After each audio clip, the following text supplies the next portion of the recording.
Okay, very good afternoon, everyone. All of you had lunch. Okay, ready for some exercise? Yeah. So this is the second episode of the essay and ethics series which we started in Delhi.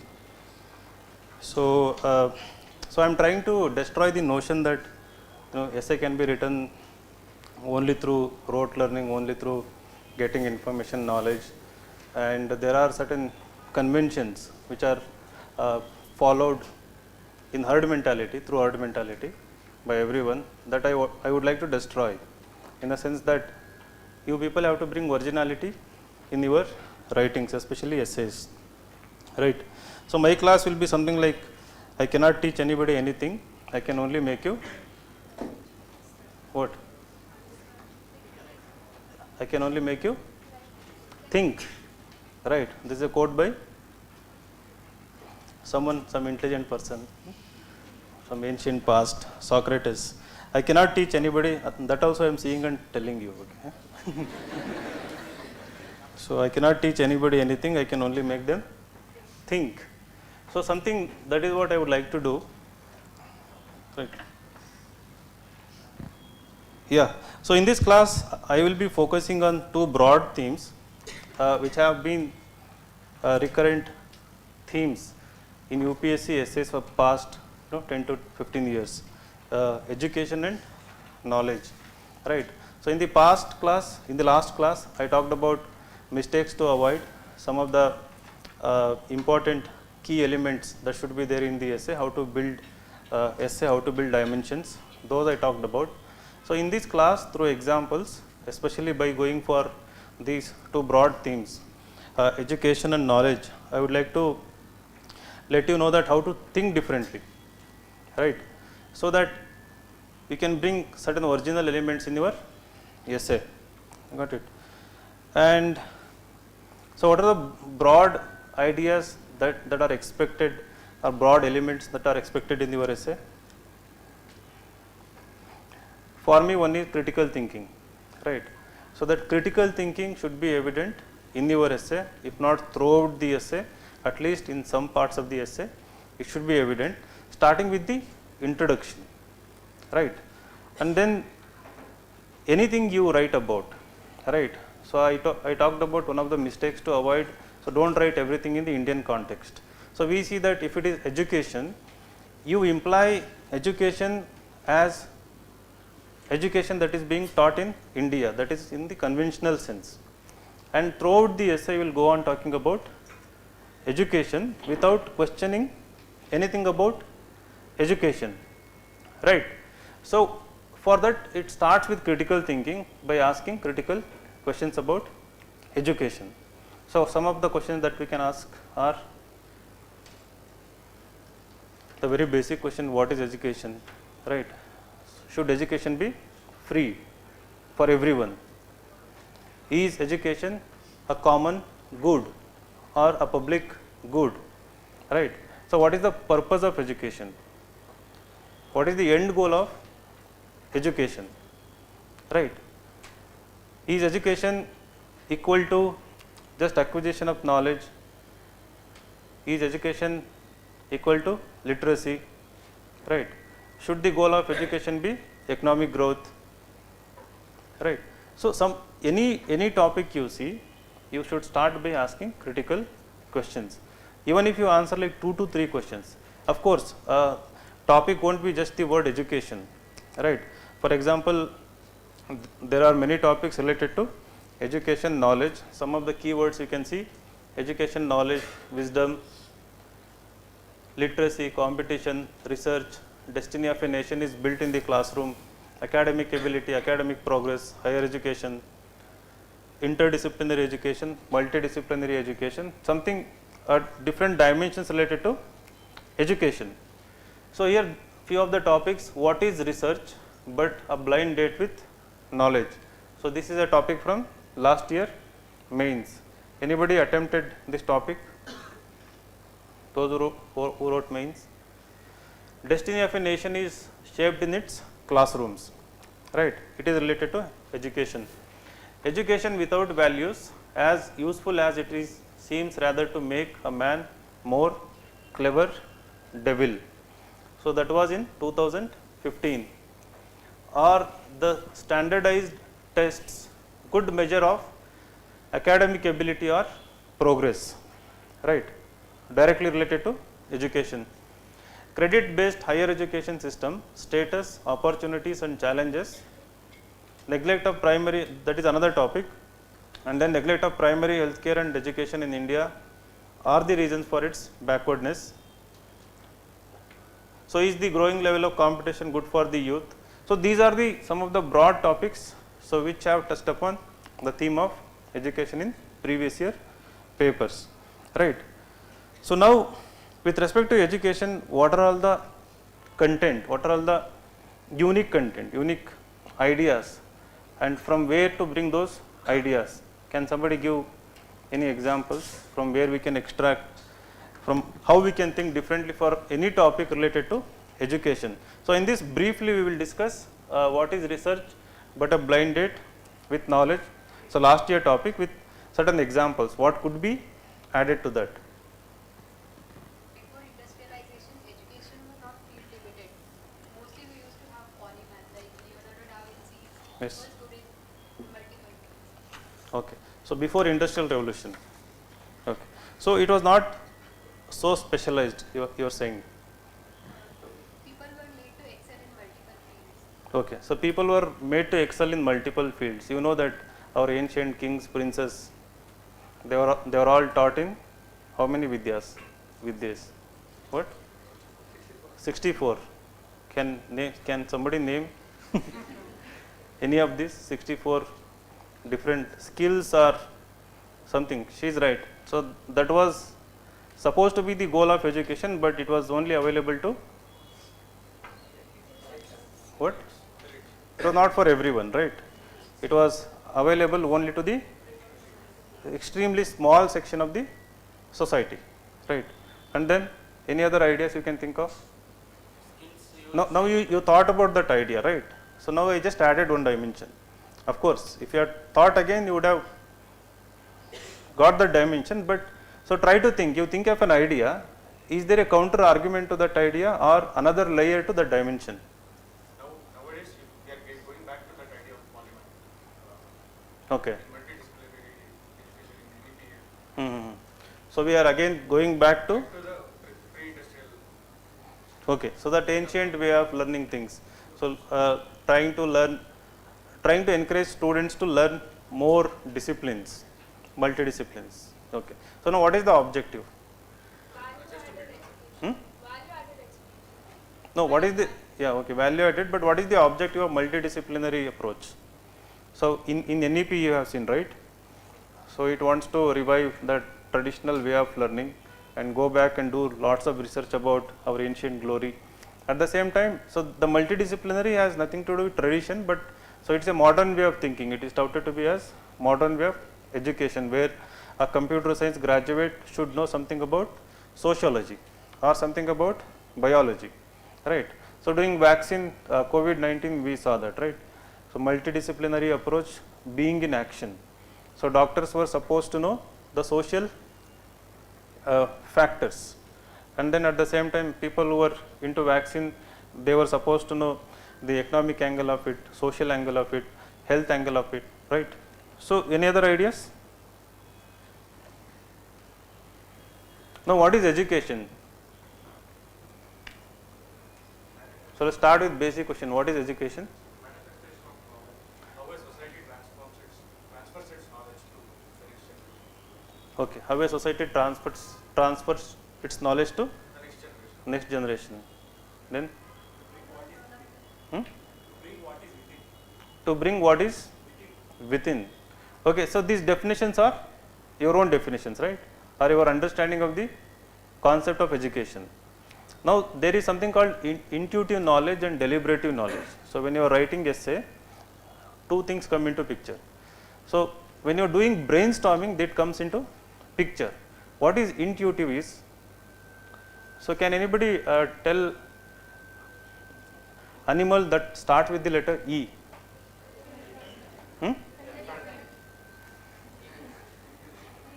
No. Majority told, said it. How did it come out? You didn't think about it, right? You didn't think about it, it came instantly, right? So which animal starts with the letter E? Everybody either thought elephant, or it's not because elephant is big that you thought about elephant. It is called as intuitive knowledge. So that is something without thinking, without deliberation, you spurt out, like it comes, right? So that most of the people try to rely on intuitive knowledge in either GS answers or essays when people are writing UPSC exams, right? So what is to be done is deliberative. So somewhere you start reasoning out, you start applying certain logic, thinking. Now if I say, can you name 3 more animals that starts with the letter E? Now what happens? Somebody said eagle. So then you start thinking, right? So which, can you name other 3 animals which starts with letter E? Eel, okay. Huh? E lion. What is E lion? Huh? So maybe a chip is embedded here for you. Your E human. So any other animal? No. One animal that starts with. Now we are in that position. Humans are in that kind of position that now your fingers are like, should I open my mobile and start searching? We start like that, no? Animals starting with letter E. Like while naming our sons, we used to search names that start with the letter V or P or something like that, right? So that is what education has done to you, right? That is what you have to break out of it, right? So now what is education? The definitions that were coming from you are, of course, you're thinking and answering, no doubt in that, but intuitive. Now again, to strengthen intuition, you have to have the knowledge. You have to, of course, if your elephant comes from the knowledge only. So in the schools you learned, somewhere it is stored in subconscious so strongly, so that comes out, right? But so you have to store a variety of definitions also for education, instead of just saying, so what you know by notion, what you know by your own interpretation, there should be few definitions, standard definitions that should stand out in your essay. So for that, what you need to do, anything that I am going to say in the class, certain definitions, book names, authors names, certain in the course of the class, I will be talking about ideas from Martin Luther King Jr., Amartya Sen, Jiddu Krishnamurti. So one is social activist or civil rights movement leader, and another one is economist and philosopher. Another one is teacher and philosopher. So 3 people have 3 different notions of education. So I will talk about their ideas, like what is their definition of, their idea of interpretation of education. So anything you note down, you have to do multiple revisions.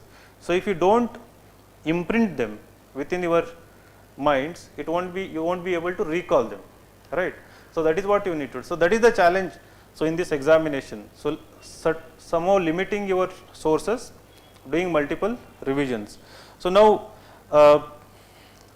okay, so I'll give one definition right now gathered from the internet. Education is a human right, a powerful driver of development. Education is a human right, a powerful driver of development, and one of the strongest instruments for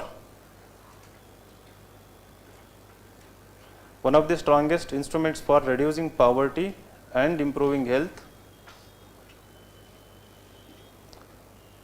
gender equality, peace and stability. And one of the strongest instruments for reducing poverty and improving health, gender equality, peace and stability. it delivers large consistent returns in terms of income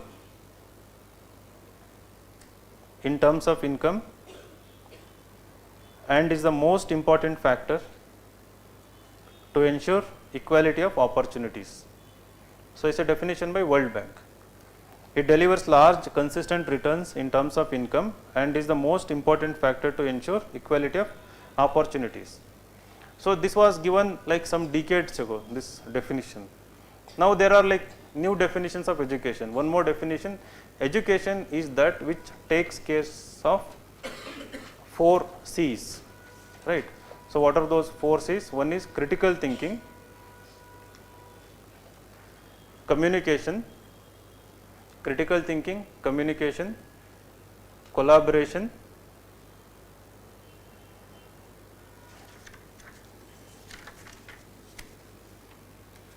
creativity. And one more C if you would like to add, it can be, you can add more C's, but these are like broad: critical thinking, communication, collaboration and creativity. So, one more C if you would like to add, which C you would add? Now, let us say this is given by somebody, a thinker or a educationist, this definition is given. Now, you have to improvise in your essay. Capability, good. What? Character, very good. Then consciousness, okay. Then courage, very good. Common knowledge, okay. Confidence, good. What? Curiosity, yeah. Creativity and curiosity, very good. Then community, common sense, very good. So, that I was looking for actually. So, now you got another 5 C's actually. One is common sense, right. Another one is curiosity, confidence, character, courage, right. So, now in the essay, that is what you have to do. So, there is a standard definition. So, from there you are getting certain definition and can you improvise that. So, another, that is where your part comes, your contribution in the essay. So, next paragraph you will write saying that, so looking at the developments, looking at the degradation in moral values and other things, you can say that we can also add further few more C's to the same definition and then you can add. So, all are sensible, right. Courage, you need courage, moral courage. So, you need curiosity. So, curiosity is fundamental if you want to be more creative, and then confidence you need to sail through this world, and then character, of course. I think the end goal of education should be character. I think there is a quote also, right. The end goal of education is character. Knowledge? Yeah, knowledge without character. That quote is there. Education is where actually an intellect is nourished, the character is built, and the one that leads to complete social, moral and social development of the individual. Okay. So, it results in complete social, moral, spiritual development of an individual. So, nourishes intellect and Character is developed. okay, good. So, like see, then there is Vivekananda's vision of education. But my suggestion is, don't go with Vivekananda, Mahatma Gandhi. So, whenever education essay is there, that Nayi Talim is a constant example. You heard about that Gandhiji's Nayi Talim, right? So, I see that people writing in the introduction or somewhere in the body, of course, it is slightly different compared to others, but when we keep telling you this, now what I am trying to do is that build certain ambition in you, right. So, do not settle for less. So, slightly think more, think deeper and try to bring more originality. Now, everybody cannot do it. So, within this, so I am giving just an indication, there is a definition how you can improvise it, right. And then how to go for the better sources. Now, instead of referring to any Indian reports or like Pratham report or something, so can I go and refer to even more standard reports that exist around the world, right. So, in the class I will also be talk about why Finland's education system is hailed across the world, right. So, I will give you like 5-6 reasons. So in one of any essay on education, you can bring it as a model. You can make a comparison between NEP and also Finland's model of education. Got it? So and then there are variety of types of education, right? Someone says formal education, informal education, moral education, spiritual education, in academic sense, academic education, and then same interdisciplinary and multidisciplinary education. That is what we have arrived at. So right now, right? So now can somebody tell me like why? See, whatever we discuss always end by asking the question why. So now why we have arrived at interdisciplinary and multidisciplinary education? So why does India think, or why does world think? So these two are the way forward.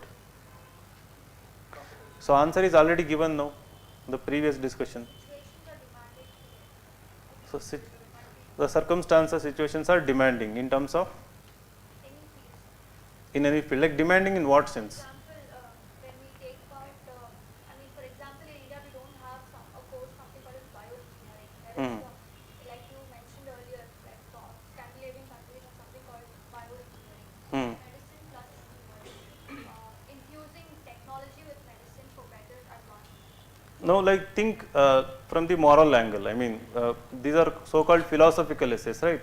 Now, what is the objective of it? Now, you are saying we need bioengineering, so we need a biology specialist specializing in, again, which engineering? It can be computer engineering, information engineering, mechanical for bionics or something, right? So now, what is the objective of this? In spite of increasing literacy and people gaining knowledge, intolerance is increasing. Like hate crime, hate speech. So which multidisciplinary learning will address the problem of hate, increasing crimes in the society? Moral values, tolerance. So like moral education in addition to whatever you are learning. Then theoretical knowledge, we need practical knowledge, application based. So for example, there was this controversy regarding artificial intelligence, right? A robot discriminating against a skin of black color, person of, yeah, right. So now if it is based on the code written to it, right? Now the person who wrote the code, if he was sensitive about the social angle, social impact, social dimensions of the, right? So the particular issue, maybe he would have been more sensitive. So per se artificial intelligence itself is not discriminating, right? It is the person behind that coding or algorithms, so who coded that way, right? So there it comes into picture, right? So you see Twitter, the feed, how it works, right? And all your Instagram reels, the feed, how it works. So everything has the coding and algorithm behind. But again, so if multidisciplinary is brought into that, maybe they will be more sensitive to, so your needs, your personality, right? Okay. So yeah, now why education is important and to whom it is more important?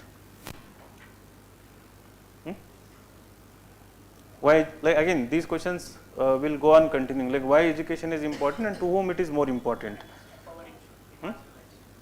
Empowering the marginalized. Okay.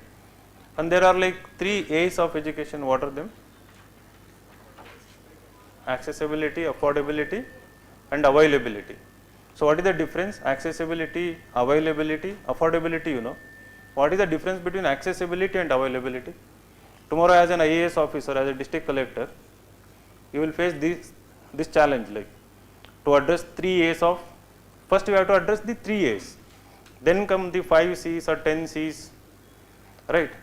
So what is the difference between accessibility and availability? Availability means that it is there.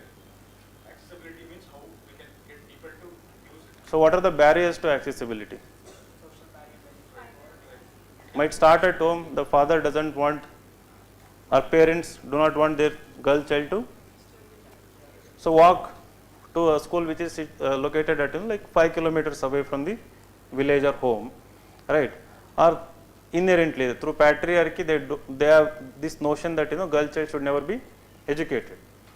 So as you were saying, the school is available, but there are barriers to accessible. So they might start from the one's mind only, like from the sources, and then it can be related to infrastructure. So lack of road, lack of lighting, proper lighting, yeah. So lack of toilets at the end, like where the school is available, something like that. So you can think multidimensionally there also. Now can you think of any innovative idea? Let's say tomorrow you become an IAS officer, right? You visit a Gram Panchayat, and then you see that many of the girls in that particular village are not being sent to any schools. The school is located, let's say, around like 5 kilometers away from the village. So now you have to think innovative idea to ensure that they get the education. So parents are encouraged to send their girl children.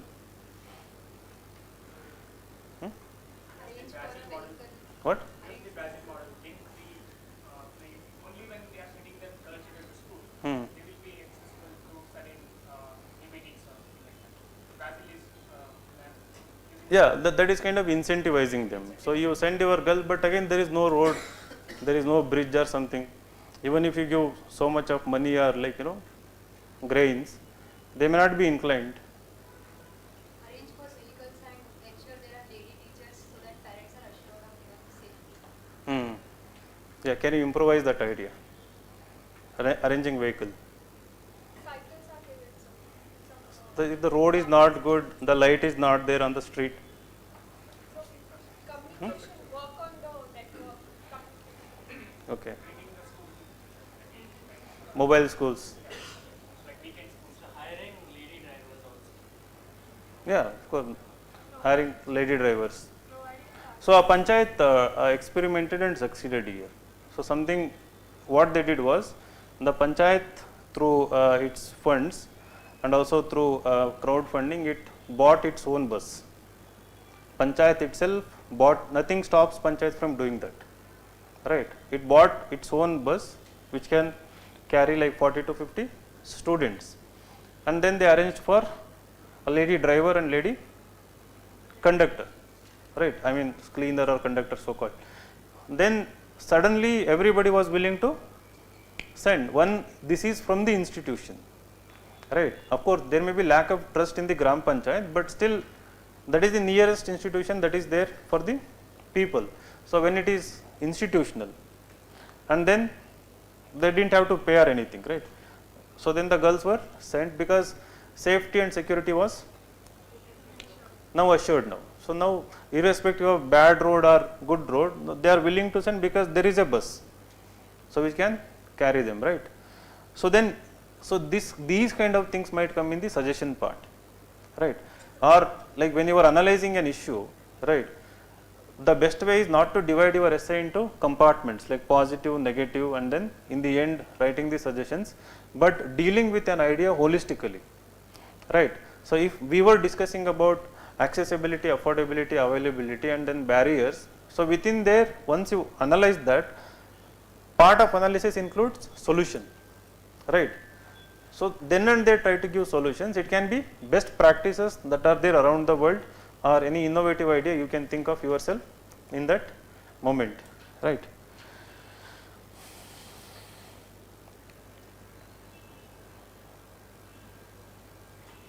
Okay. So I'll talk about the broad ideas, like what is the idea of, given out by important people. Martin Luther King. So he was civil rights activist, and it is said that Martin Luther King and Einstein, two towering personalities of the century. Why?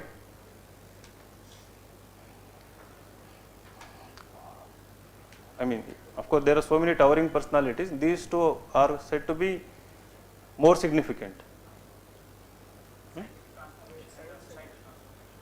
Scientific transformation and then the societal transformation. Also, the Einstein led it with racism himself. Voiced against it because they were of Okay. So did they do it alone? mass movement. No, the question is, the next question is, again, being critical. We say that, you know, we bring Gandhi example, we rarely give credit to other people. What made Gandhi? Who made actually Gandhi? What factors made Gandhi more successful? Dandi March wouldn't have been successful without, or any movements, right? So similarly, when we talk about Einstein, there are many people. Before him, everybody who contributed to science, the physics, right? They would have kindled his thought process, not like by himself he did that. And then of course his mother and, you know, his community of scientists, so his peers. Similarly, Martin Luther King. You are getting the point, right? So don't, I mean, you should not, that is what herd mentality. I mean, we assume something, we take it for granted on its face value and then we present it. So if you can be little critical, so your next paragraph can be bit thought provoking. Sometimes it might appear very simple, but for a reader, when it comes in the form of these kind of thoughts in your essay, it is surprising, because till then they wouldn't have thought in that way. So that is what we call as new perspectives. So looking at the obvious from a different perspective. Now similarly you can ask few more questions, right? So one with respect to if they collaborated with people, if there was a community to help them, and then resources, right? So then there were available resources also. Maybe they were early to get into those resources.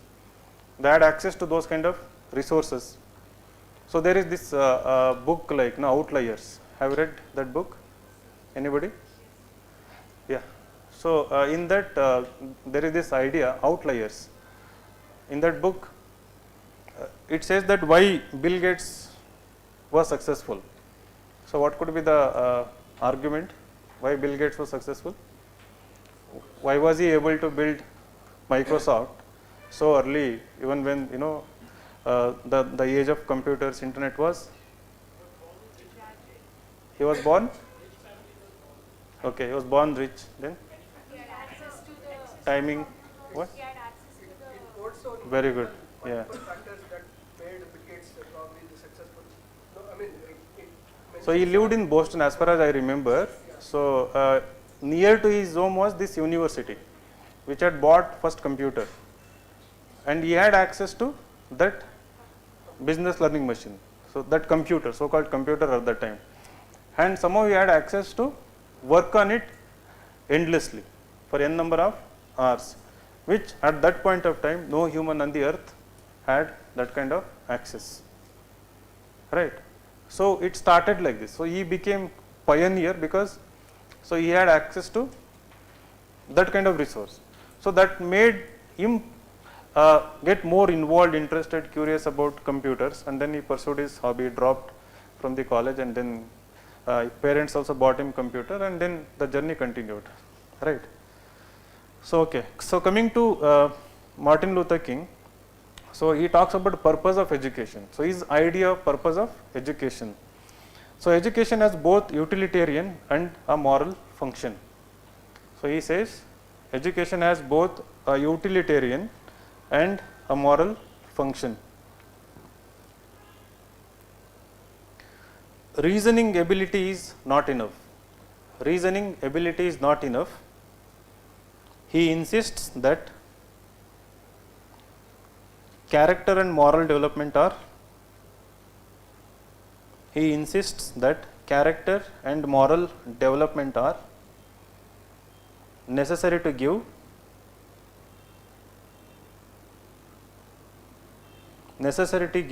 the critical intellect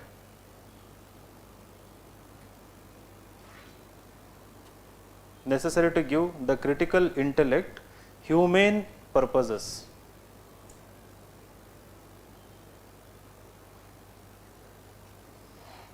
Critical intellect, humane purposes.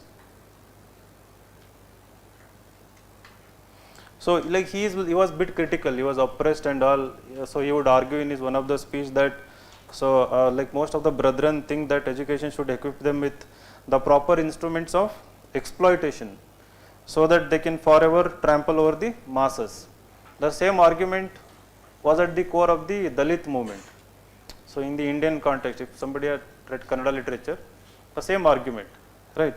So he thought some people think that it gives them tools or instruments to exploit others, and still others think that education should furnish them with noble ends rather than means to an end, right? Some people think that education should furnish them with noble ends, right? So what about deontology in ethics? The means versus ends. So he's focusing on the means. The means must be good, noble, not the ends. So the purpose of education is not the noble end. The means should be noble, right? So that is what education should teach.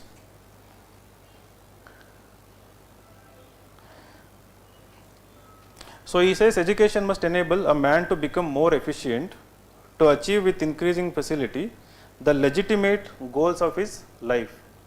So now his arguments are mostly borne out by, he says he should help them to achieve legitimate goals of his life. Now who will decide what is the legitimate goal of an individual?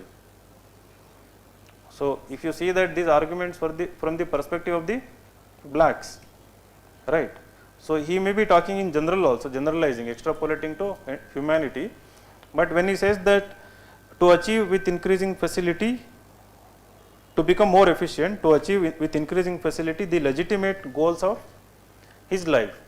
Now can you be critical here? Like, we cannot just take on its face value, right? Even if it is Martin Luther King. So there can be a counter argument.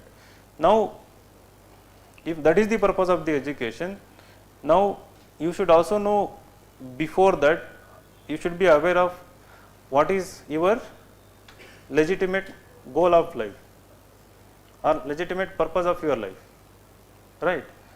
And how will you decide? For example, why do you call it as legitimate purpose? Is IAS your legitimate purpose of your life? I am just asking. Like, is it legitimate? So in the Indian context, what could be the legitimate purpose or goal of life? Of course, we have democracy, we have functional constitution, we have n number of rights, but even then, are there any gray areas? Can I say that, of course, that is also made possible. For example, can I go and build a bungalow in Kashmir?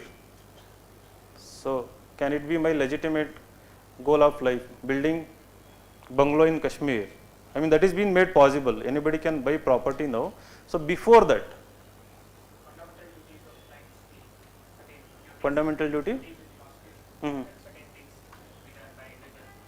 Okay. Okay. Like, but they are not legitimate, like legal per se. Yes, the legitimate is generally seen which has a social sanction. Although it's not necessary, but we search for social sanction. So anything that has social sanction is legitimate. At least in the Asian society, it is generally believed to be. Yeah. See, it differs from person to person, right? For a Dalit who is still oppressed, for a manual scavenger, it can be different. For somebody, a tribal who is living in Andaman Nicobar, it can be a different thing. Somebody who is living in Northeast or in Kashmir, or like for general public also, it can be something different. Not only from Indian context, maybe from global context also they can think about it, right? Then he also says that I think better to note down this, like, they might sound similar in tone, but they are totally distinct, right?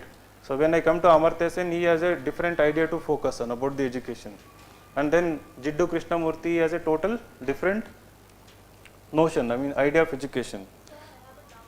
Legal purpose of life cannot, we can bring in the No, it's not legal, like legitimate goals of his life. legitimate might not be always right, correct? We can bring in the legal, legitimate is legal sanction, legal approval. What is legally correct might not be. So legitimate goal, the definition is anything that belongs to you by virtue of your natural rights, right? So that no government, no constitution can snatch. So that is the actual definition of legitimate goals. So education must also train one for quick, resolute and effective thinking.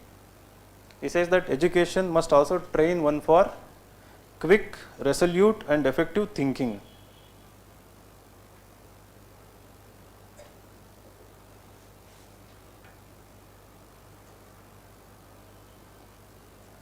So to think incisively and to think for one's self is very difficult, right?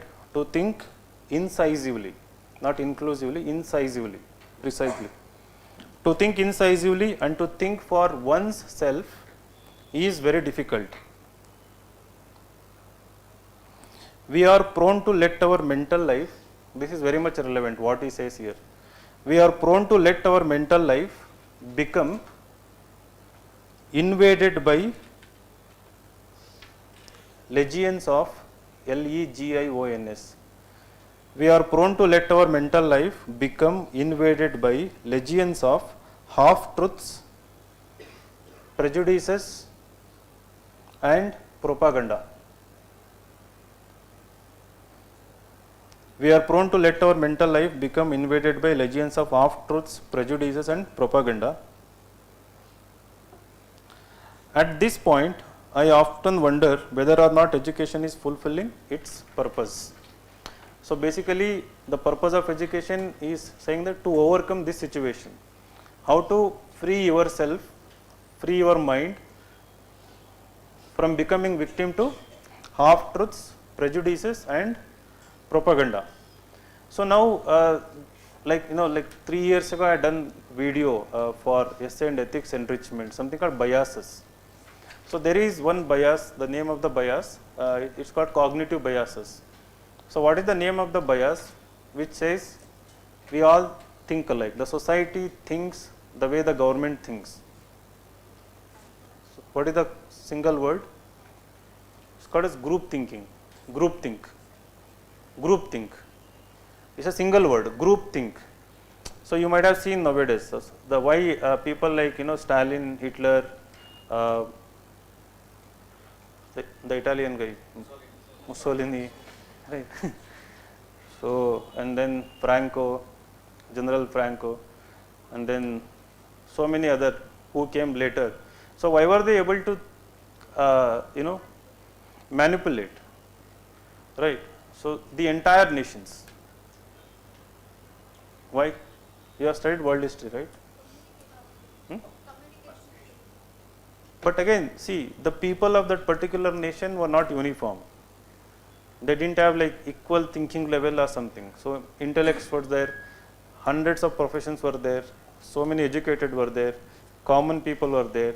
But irrespective of them being individuals, the nation is made up of individuals. The common point of all of these nations were that all of these nations were going through a crisis and they took advantage of it and they tried to. No, that is not the question. So it is not the question like what they did.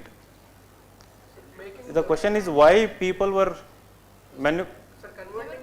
allowed themselves to manipulate it. Converting people into masses. Point number one is identifying the leader or the person who is identifying himself with them, and the ambition of a glorious future, and repetitive enhancement of the glories of the past, and then pointing out of a common enemy as a factor that would be leading to the crisis that they are going through now. So when people who believe that they had a glorious past and they have a glorious future and there is something that is preventing us, that is when they would probably think like mass and mob mentality would come into picture. So very good. So whatever you said is absolutely right. Now if you have to put it in one word, no, what you said is right. What you said is basically converting people into masses, then giving them a picture of the past glory, a common idea to them, to everyone. Collective imagination, yes. Ideology, exploiting weakness. Mass psychology. Yes, I want that single word. It's a very simple word. Historical thinking and reasoning. I'm happy that I'm able to make you think really deep, but I'm expecting single word, very simple word. Huh? What? The simple word is emotions. right? They thrive on manipulating emotions. Fear is an emotion, right? Happiness is an emotion. So here whatever he said, it's about fear, right? So you capitalize, you create fear and then you capitalize on the fear which is common to everyone, irrespective of how accomplished, how poor you are.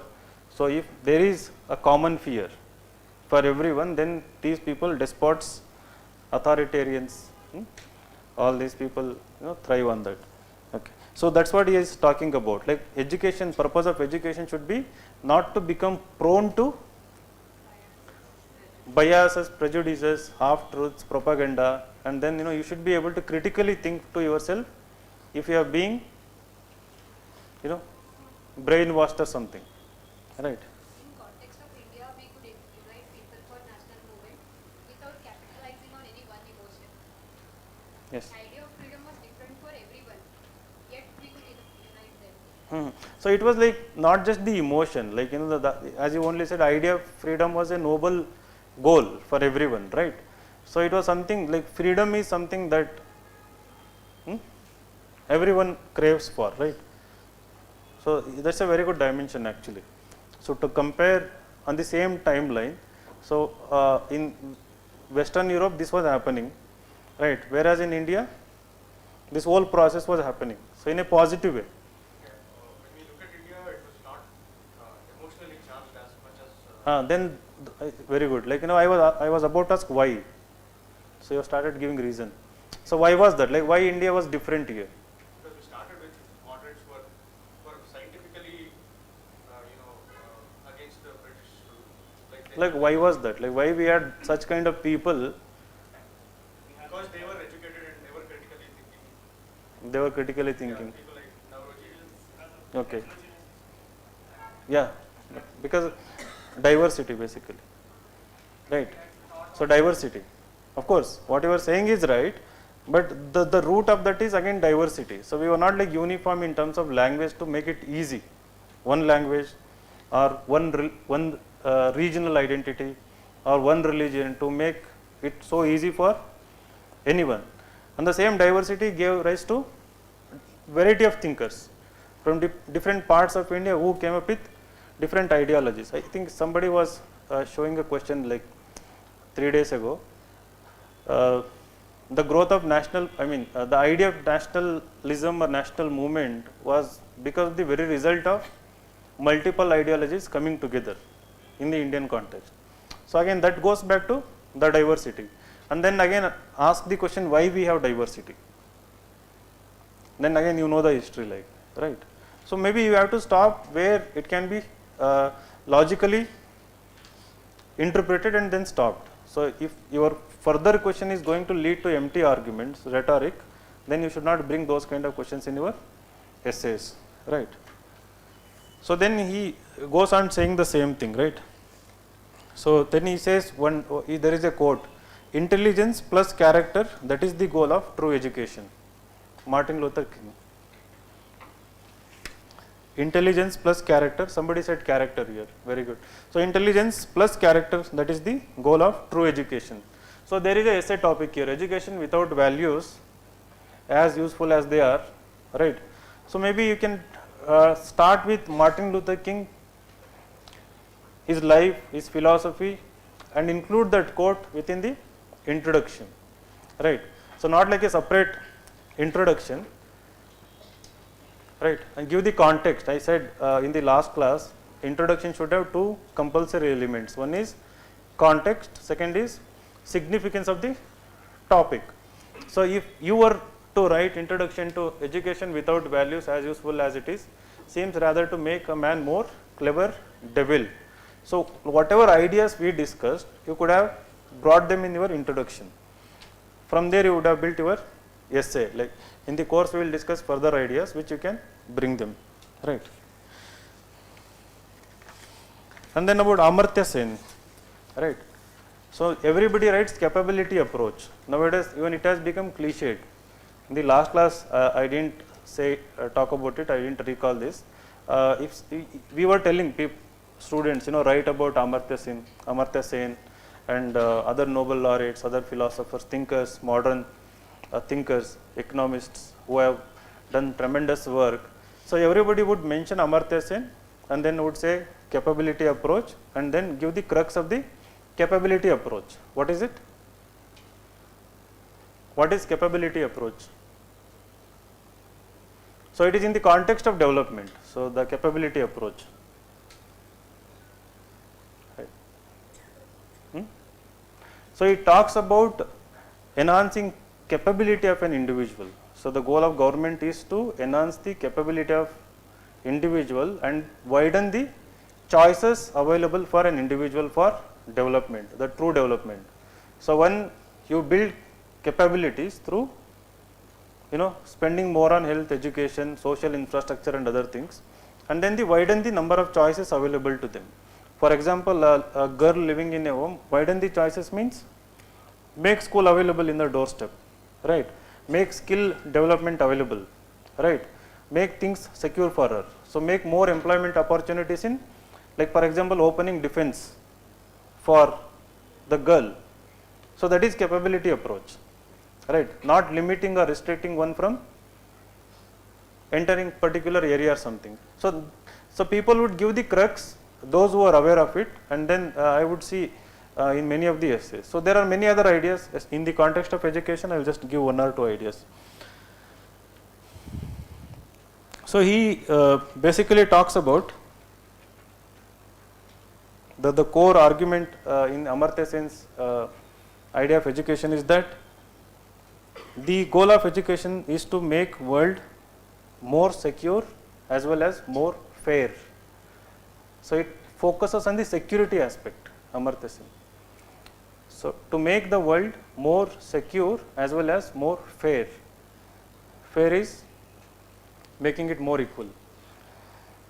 Secure as well as more fair.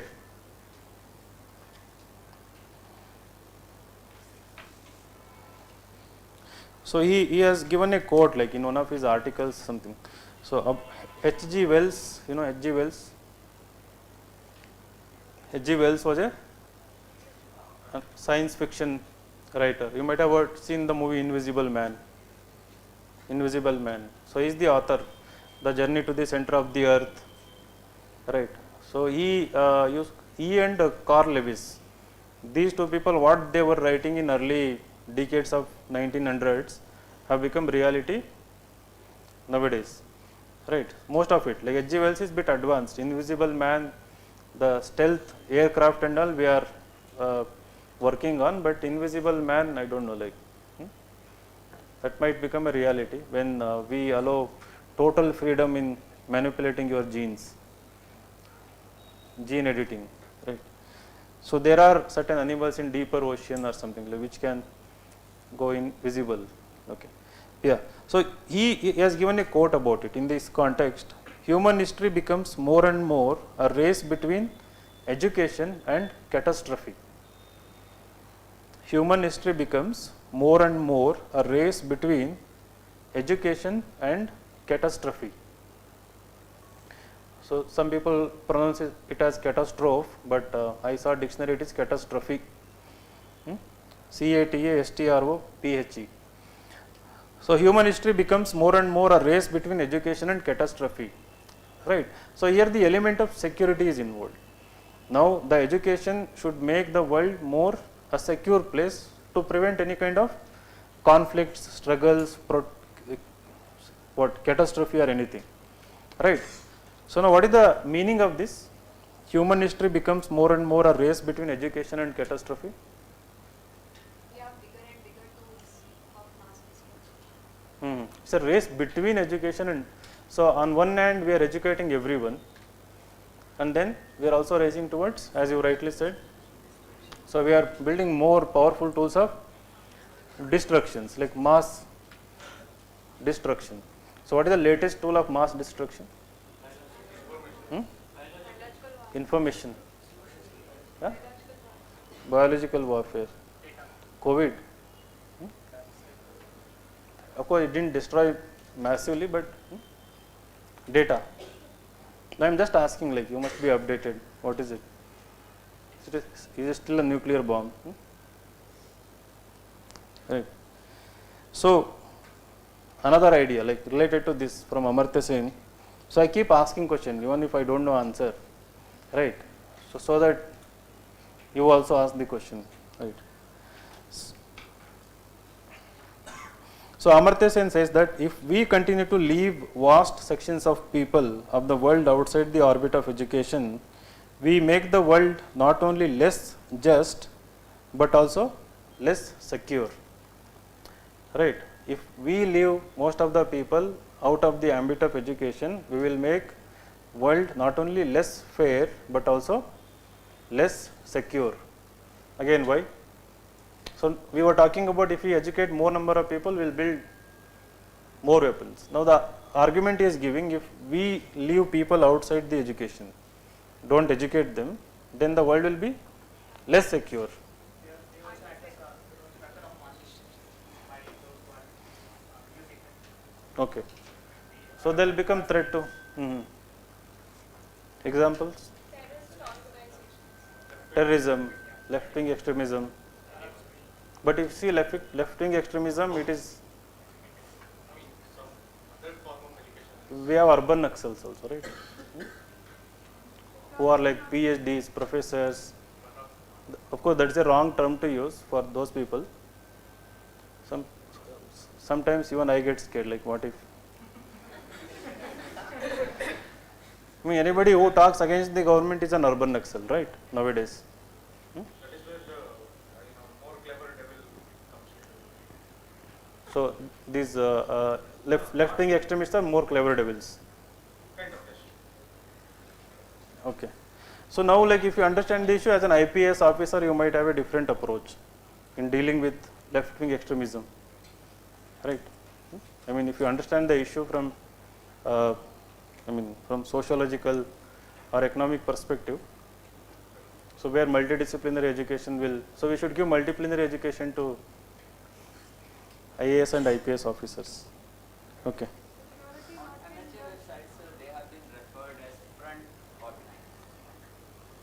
Front Who? organized. These urban Naxals, which we say. But do you agree with the concept that urban Naxals exist?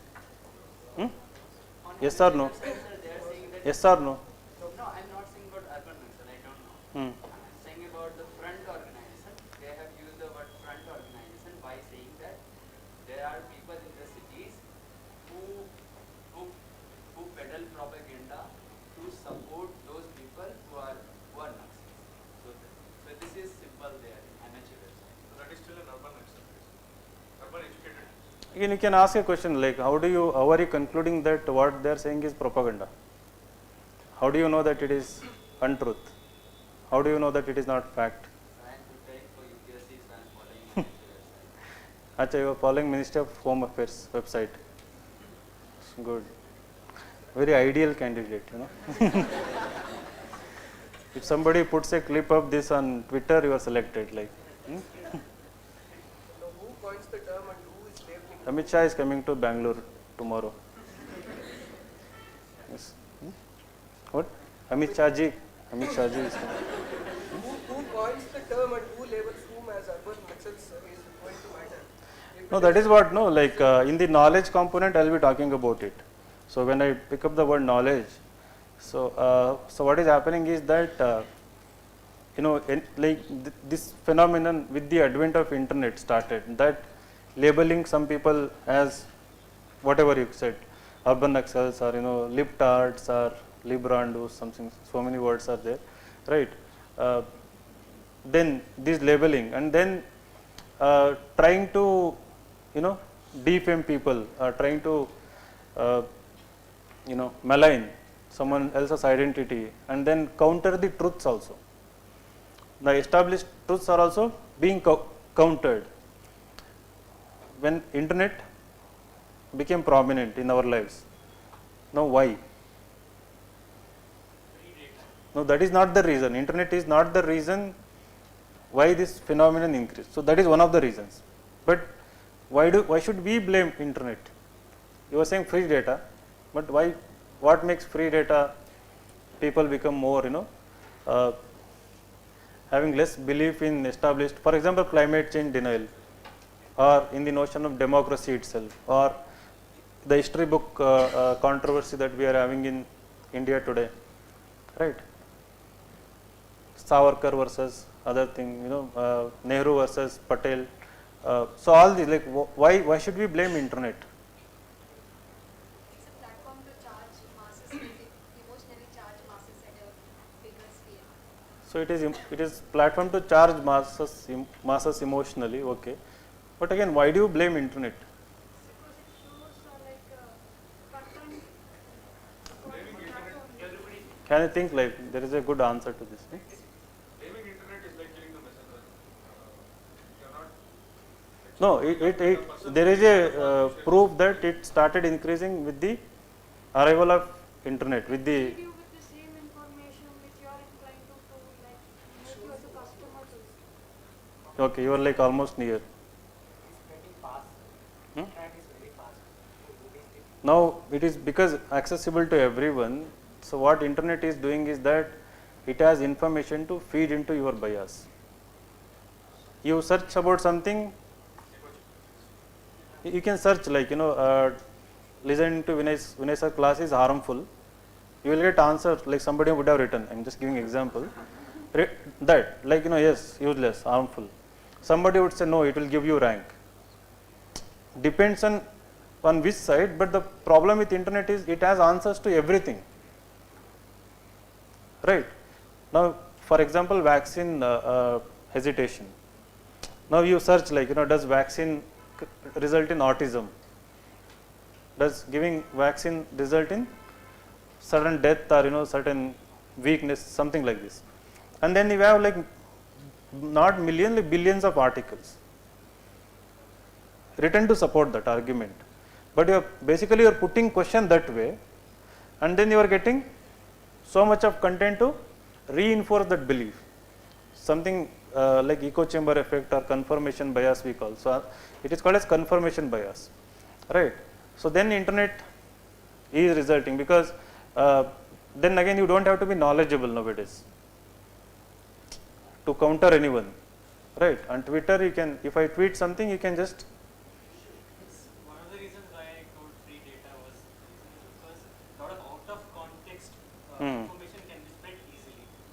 Before internet, we would actually spend 2 minutes to understand an issue. Right now, because of an out of context clip or an out of context title, or out of context headline, we want to grasp something within 5 or 10 seconds. And That is made possible by free data free data because everybody has it. And also, if say for example a person who has a blue tick on Twitter or a verified profile, and if he or she shares something, just a title, you will not go into not You don't read the article. you just go over the headlines or the the context which the producer wants to. So that is another sub phenomenon within the internet, because they want you to be always engaged on the internet, on the platform. For example, Twitter would like the founders of Twitter, people who are running Twitter, they want you to be on Twitter all the time, right? People, founders of Netflix, they want you to be on the Netflix only. Like if there is a space to bury you, they can create that also. So within the like Netflix, so Facebook, everything works like that, right? So with your changing interest, they change the algorithm. So I mean, there is a movie, right? What is that? Social Dilemma. Yeah. So there are like two people, they pause. So no, this girl is not doing anything. We'll send something that our ex-boyfriend have a new girlfriend. Now she suddenly like she will look like, so the photos of boyfriend, her girlfriend, his girlfriend, how is she? So somewhere now they are intelligently coded. I mean, because artificial intelligence drives everything, and it draws what your user. What do you call, like your behavior on Facebook is also used in Instagram, and unknowingly somewhere it is also used on Twitter also, because of browser and cookies. Things are interconnected now. So sometimes it happens that what you are talking sometimes can appear as an advertisement also. Have you noticed it? Right.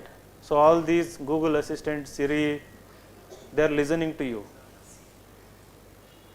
No, you don't think that they are not listening to you. Right now the entire session is being recorded by Siri, right? So they have capability, right? and then of course they are not making it prominent, right? It is no more conspiracy. I mean, this mass surveillance when Edward Snowden blow the whistle. So then the US American government was actually doing everything. So they were recording, not only recording calls, they were photographing, videographing, everything on whomever they wanted to snoop in. So they were doing. The Pegasus does the same. So WhatsApp and all don't believe that it is encrypted. So don't believe that it is encrypted and do anything. Like it is, if you are the target, of course common man is not the target. If you are the target, then everything you do is being recorded, right? Okay. So then government needs education, right? So you shouldn't be the provider of education, you should be the receiver as well, right? But I see how the system is skewed. You common man cannot educate the government. Who puts them in the power, you don't have the power to educate them. They bring the policy, they shove it down your throat like legislation, policy, everything. You cannot do anything about it, right? Democracy.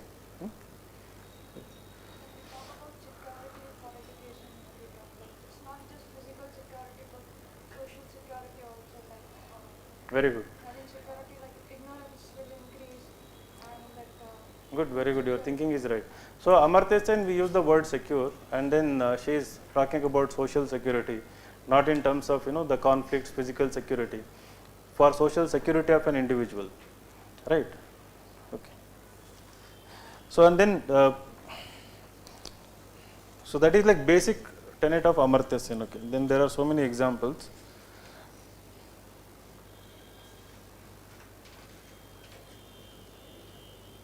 So what about Adam Smith? You have heard Adam Smith, right?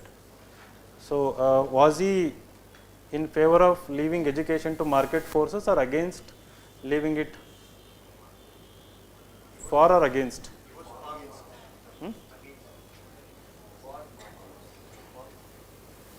In which subject he comes, like sociology, political science, economics.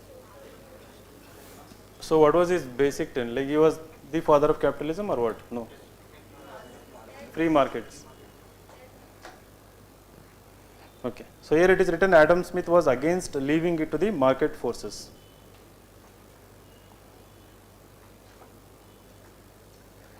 So you search about him. Like from economic angle we think about it. Like what was his idea of, not idea of education, because the context is that education is a commodity today. Right? Education is not service as it is labeled. So it is a commodity. Service like paid service. So that was the question, like should it be free or should it be a public good? So what did economists say about education? So whenever GST council meeting is held, right? So we talk about reducing certain rates, excluding certain services, certain goods from GST. So what is the logic behind that? Which products were left out of GST? What? What? Election? Examples? Alcohol? The example you might have studied, right? Like n number of examples. Which items are excluded from GST? Petroleum. Unpacked food. So what is the logic behind that? So recently there was controversy, right? So certain packed food items were also included, and then there was controversy and they withdrew that. So why does government do that?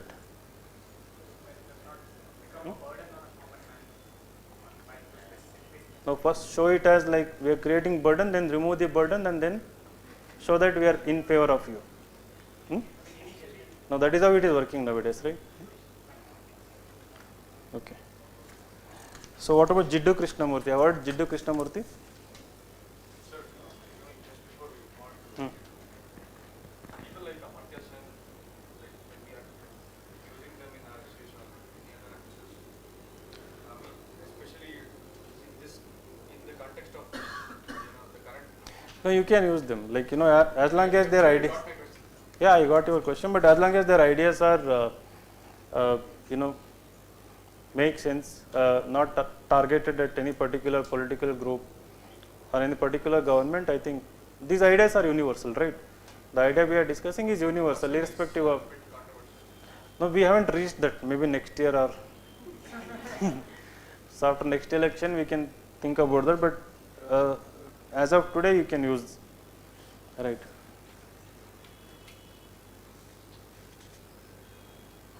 So, like few other ideas, he talks about why Japan became so successful, that Meiji Restoration and the way they brought education so early, right? And then why South Korea, Singapore were so successful. So mainly because of, and also become more secure in a way compared to other like Southeast Asian nations. So when people are illiterate, their ability to understand and invoke their legal rights can be very limited. So right, so he talks about one idea. So when people are illiterate, their ability to understand and invoke their legal rights can be very limited. So now in India, even for the educated, this is the case, right? So then should we blame education or the government? So I am not totally aware of my legal rights because there was no separate complete chapter or something, you know, telling me that these are your legal rights. So government excludes those kind of chapters, you know, even in democracy. We have the Indian Constitution at work book, but it doesn't ask you to, you know, go and. So we are diluting RTI nowadays, right to information, right? So when people are illiterate, their ability to understand. So this is counter argument, what I am basically saying. So there is a statement. So I don't want to take that statement on its face value. So your next paragraph can be something related to this.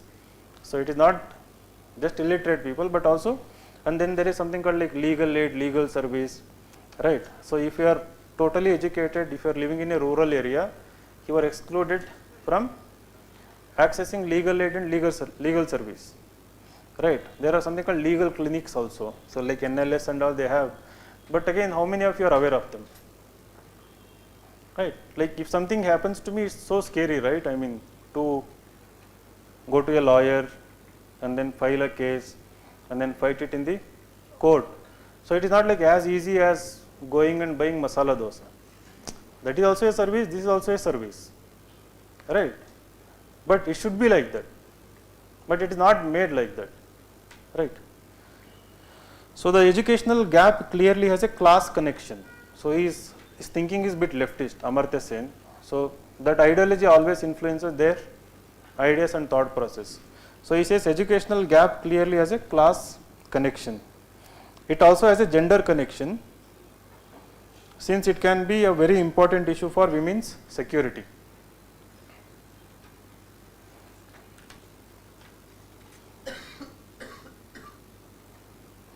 So like not being able to read or write is a significant barrier for underprivileged women, since this can lead to their failure to make use even of the rather limited rights they may legally have. So like we were talking about earlier, right, that legitimate.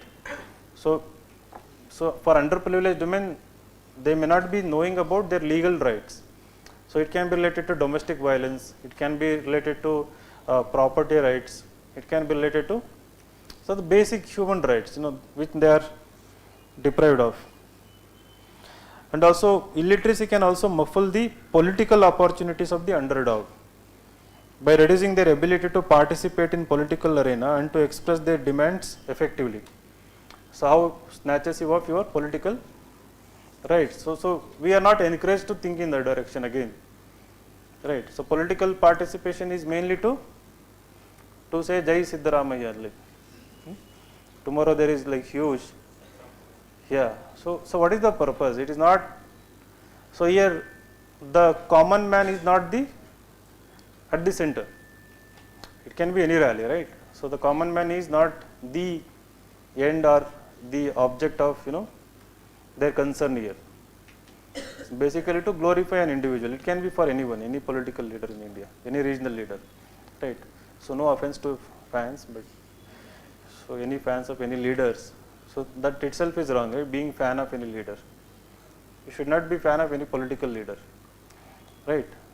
So you should think like a political leader too.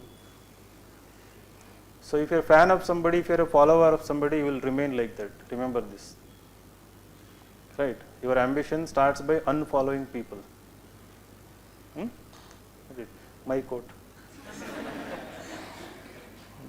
So I'll tweet this like maybe. So we'll get more likes and all. What to do? What to do with likes and all. So people keep telling me you apply for blue tick. I don't know how to apply. Like mobile, it doesn't come out. How to apply for blue tick? And what is the purpose of this blue tick? Why do you need blue tick? What? Now, what is the reason that Twitter gives blue tick to famous people? People who want to become famous apply again and again. I've seen few IAS officers, like blaming Twitter, scolding Twitter. I applied for this blue tick so many times. You are rejecting me this. Like why? Huh? Correct. So mainly like, for example, whenever there is one rank 1, you suddenly see that rank 1 are a beautiful other rank. So you see that there are multiple fake accounts. So on Twitter, not Twitter much, like Instagram, Facebook, everywhere, right? So Twitter has blue tick to authenticate your account, verify that. So you are the actual individual, right? So the original owner of the account. Okay. So he goes on to link like health epidemics, how it can tackle education, the epidemic or pandemic, how actually education enable or make you capable of dealing with pandemic like situations. The true education, that should be the goal of education. It's not that, again, don't think like the present education should have enabled us, it won't, but he says that kind of education. So in that direction they started with Nalanda experiment, in Bihar. They revived the old, not old university, they have created new university in that. So with these objectives as their primary focus in Nalanda University. Actually, sir, this present government had they have appointed Amartya Sen as the first vice chancellor of this new Nalanda University. Only after some time he only rejected that. I don't know Why? Maybe he didn't like the government. So we don't know, like again this is like maybe, right? So there may be a reason which we will never know. We'll discuss in knowledge like how less we know, how knowledge is a tricky issue, right? How we will never know some things for sure. So how we think what we know can be destroyed in an instant, that by something else. Skill and application is not. Skill and application? I mean, application of education and enhancement of skills through education. That aspect may be good. Like you are saying in the context of? I mean, education itself. I mean, how skill, development of skill and implementation. Again, like what skills? That is the question now. The skill for the markets or skill for your own life? Both, sir, both individual as an individual and also for the. Now, for as an individual, without becoming part of the market, what skills are important? I mean, life skills. Examples? Life skills is interpersonal skills, communication, and self-awareness. So we discussed like 4 C's earlier. Same thing, as I said, communication, collaboration, creativity. Like with creativity, you don't have to be part of any organization. Like you can independently do. The tools are available nowadays. So women's empowerment, that education is basic ingredient. Okay. So now like Jiddu Krishnamurti. See, I am just giving like 1 or 2 ideas. You have to go back and now we have to read in this direction. So what do we have to do? Now I am just talking about like 2 to 3 individuals. Now you have to go and search like world famous educationists, right, or thinkers. Any thinker what was their idea of education? There is like Bertrand Russell, for example, right. So there are many philosophers, and then there are economists. Earlier I was talking about, like Einstein, for example, what was his idea of education? So I'm obviously curious to know about, right. So what was his idea of education, right. but don't restrict yourself like Mahatma Gandhi, Vivekananda. That is the request, right? So these are just indicative, but think in that line and extrapolate and go for people who really made significant contributions apart from these individuals.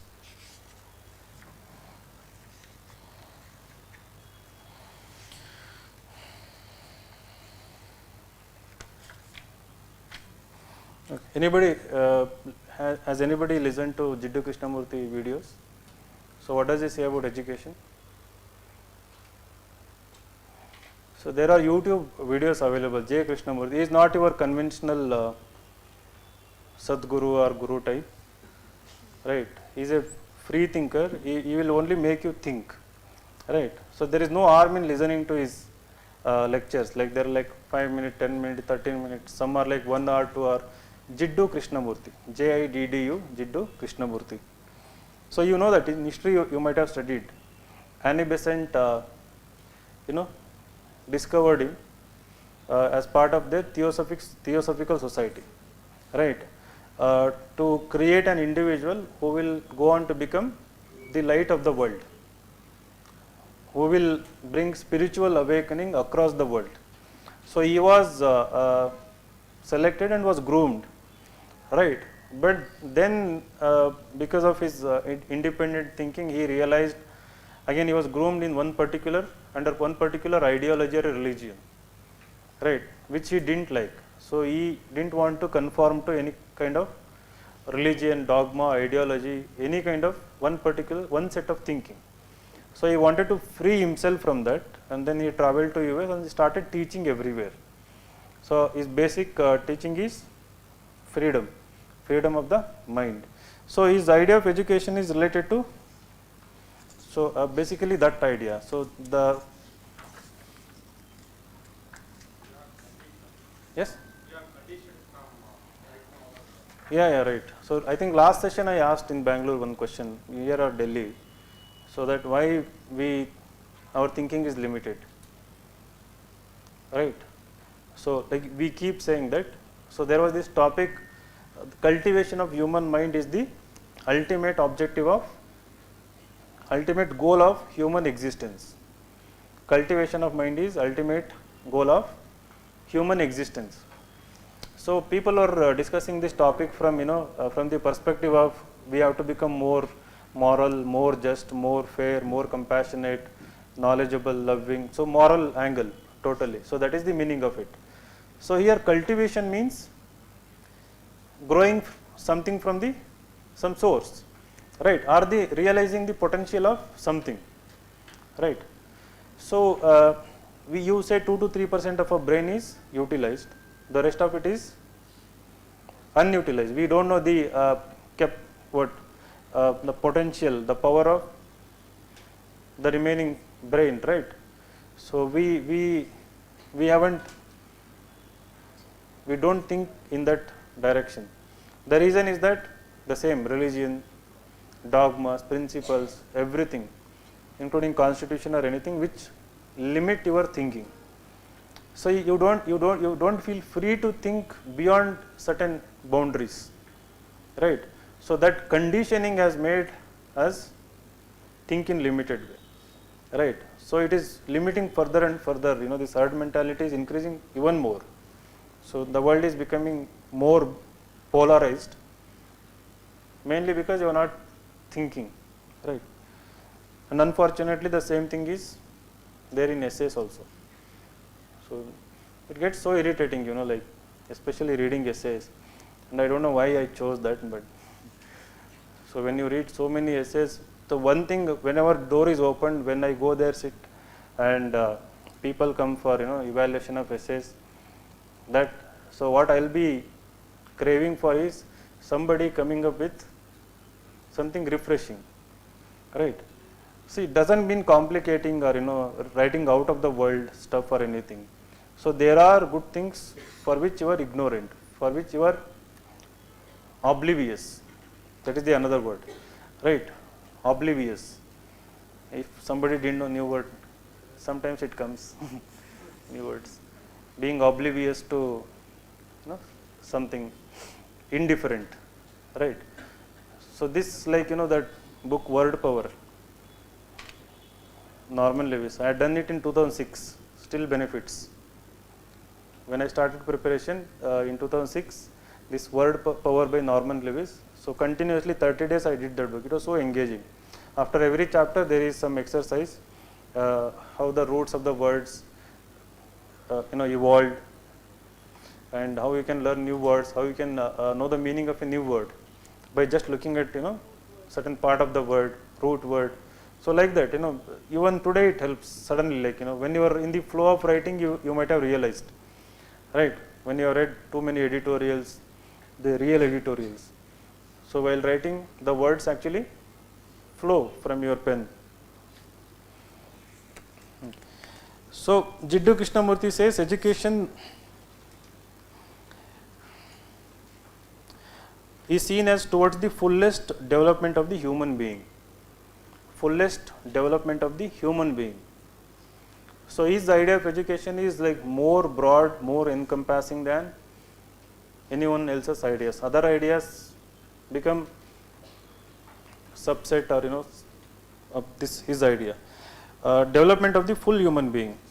From the full body of his work, full body of work means full body of work of Krishnamurti. What we get ideas is that educating the whole person. One idea, educating the WHOLE, whole person. Educating the person as a whole. Right? What is the difference? Educating the whole person, educating the complete person, and then educating the person as a complete whole. How do you differentiate? How do you pronounce it differently? Whole. Anyway, leave it.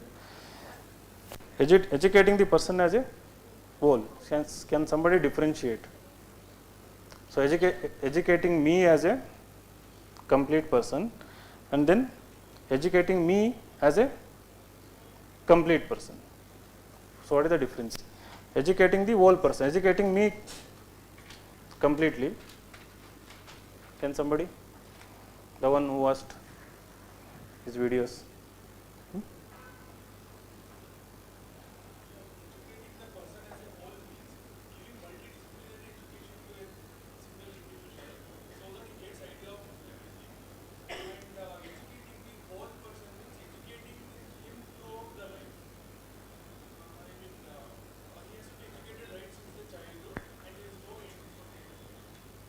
Correct. So broadly correct. So educating the whole person means all aspects of the personality, all aspects of his life. It is a continuous process. Educating the whole person. So if there is a child, you educate it as a whole means everything related to the child, not just the cognitive abilities, but also non-cognitive, everything. So that continues throughout the life. And then educating the person as a whole. So which means looking at an individual as a distinct identity, as a distinct individual, right? So somebody who doesn't conform to one particular set of beliefs or something, right? So keeping that in mind, giving the education. Got the difference? And then educating the person within a whole. Educating the person within a whole, WHOLE. So the whole can be a religion, a universe, or a nation, right?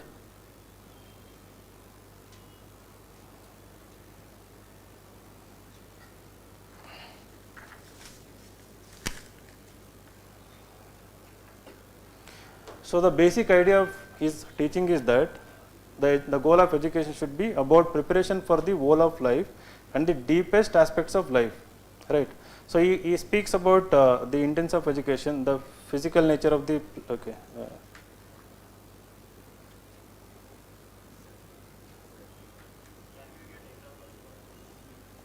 example you think. I am not able to think right now.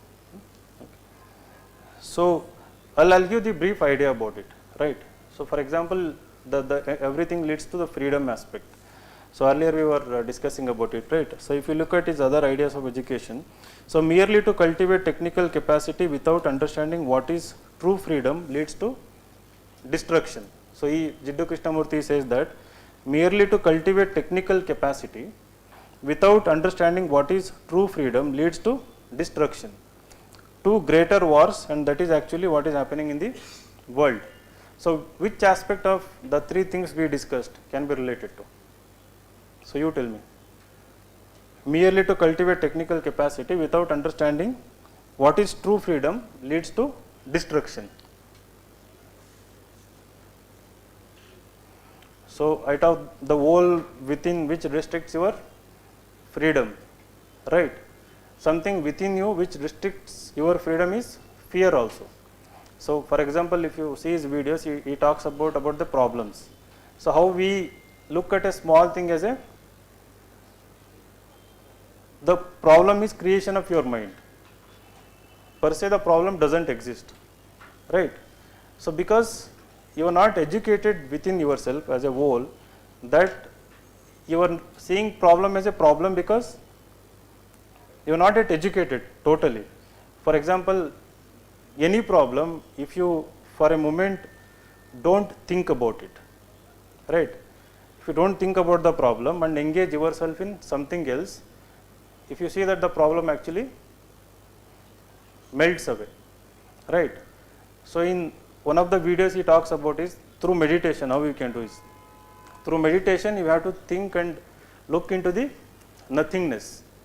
So you have to concentrate on something where your mind is not at all thinking about anything. That is the goal of the meditation. But when you start doing that, when you look inward again and again, the problems will actually melt or something. So this is something related to philosophy. I don't know, like it takes time to understand. Even I am understanding these philosophies. So I am not teaching you any philosophy here. The intention of the class is to open your mind to that kind of thinking that exists in the world, right? So now if you can understand, you write it. If you don't understand, please don't write it, because we should not pretend as if we know everything, right? For example, I have watched like 3-4 times some videos I don't understand. I usually put his videos before going to sleep and it gives a good sleep. Like no, that is what it happens. And then next I try to understand. Some of them I understand, some of them I don't understand. This whole thing, difficult to understand. So that we have to see from a larger context. So he asked for an example. Of course, if I understand, I can give you example, right? And if you understand, you give me example, I will understand. That is how the things work, right? Good. Actually, in this particular quote, when he says that the first one that he is mentioning is all the aspects of the individual or the personality. No, those two are very clear. Like. So when we speak of, he's speaking of destruction and other things in the next respect to wars and other things. Only with respect to issue, our only intelligence is, with respect to arms, ammunition, that is, built. But our aspects of human values, morale, empathy, and compassion, that is not developed. Correct. So only a part of it is developed, not the whole. So he says that according to education, when you are developing this, he should also be inculcated the other values as well. That is what would make. So that is the example I gave of a child. So cognitive and non-cognitive abilities. So when you develop that, so then you will be mindful of. So what he is doing? So Jiddu Krishnamurti has a school like Valley School, Rishi Valley School. So in Madanapalli. So he, as an experiment, he started these schools across India. I think there are 4 or 5 schools. So that is what it seeks to do children. So there are no exams till what I heard is like till 10th standard, I think. And then there are no leadership roles. So you cannot dominate others, in school, colleges, how leaders do, you know that, right? So there is no such kind of things. So child is given total freedom. When he says, what he says that child, when he or she is given total freedom, the same freedom will also be enjoyed by the teacher also, right? So when you have freedom to ask question, when you have freedom to explore things beyond the curriculum or something, so then the teacher also feels empowered. First compelled and then empowered by that process. So it is a two-way process. So that education results in the education of whole means, so the whole can be an individual or the system itself, right.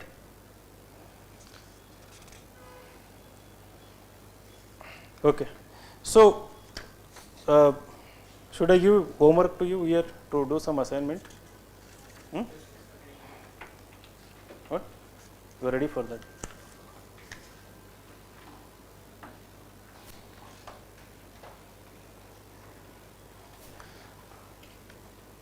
So this is the practice essay. This is related to education, right?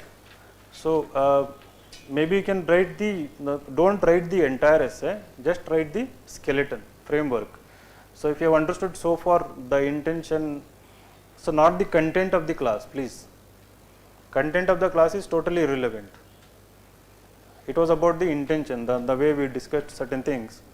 If you have understood, the topic is any fool can know, comma, full stop. The point is to understand, by Albert Einstein. Any fool can know, the point is to understand. So I usually ask people to do brainstorming for 5 to 10 minutes. You can take 10 minutes of your time, right, and do the brainstorming. So when you do brainstorming, you don't brainstorm the examples, but the ideas. First understand the topic, be critical about it, second step, and then ask the critical questions for which you want to find answers in the course of the essay, right. Any fool can know, the point is to understand. You can start. So try your hand, like whether it is first essay or last essay.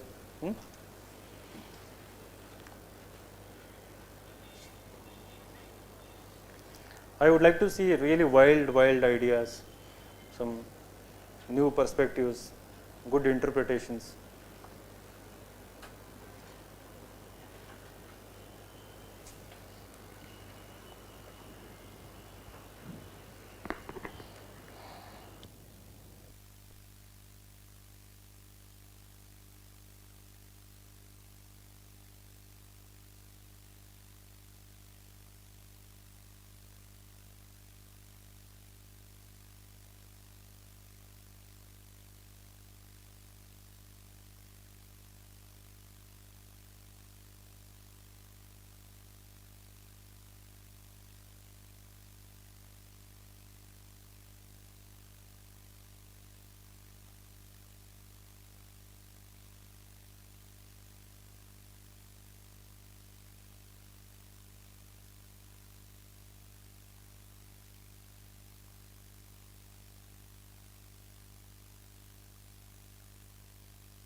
What is the question? So you understood the topic, right? Okay. So now, so we talked about 3 different interpretations of education. So this is also interpretation of education only. Any fool can know. The point is to understand. So basically Einstein says everybody who can learn a certain fact, information, says that any fool can do it. So you don't have to be necessarily intelligent for that. The point is to understand. Now understand what? Right. So ask that question. So now understand what will open up many ideas. It can be understand another's emotion, right? To empathize with somebody. Understand why the government is doing something to you, right? Understand the reason behind certain policy or something. Understand how the world is running, right? And understand anything, why somebody like a woman is going through a certain experience, right? So try to look at the keyword and try to ask this question and then open up many dimensions in that. So now when it says any fool can know what, right? I mean, again, what is wrong in that? Knowing something. It's a critical question, right? So now I know my physics, right? Now, but I know physics means I know that F is equal to MEA. Now, what is the meaning of understanding it? Its application. Now you can apply that to the physics, you can apply that to social phenomena also maybe. If you understood the concept in its entirety as a whole, maybe you can apply it not just to the physics but also to other discipline also. You are getting the point, right? So now while this is about the meaning, right? Now the question is about first why you need to understand, right? So why just knowing is not desirable, but why understanding is desirable, right? So why do you think that understanding is at apex than knowing, like is higher than knowing something? Got it? And then you can ask, like despite so much of information nowadays, why there is ignorance, why there is indifference? I talked about few things, right? So we have tools to know everything, but again, why people don't understand?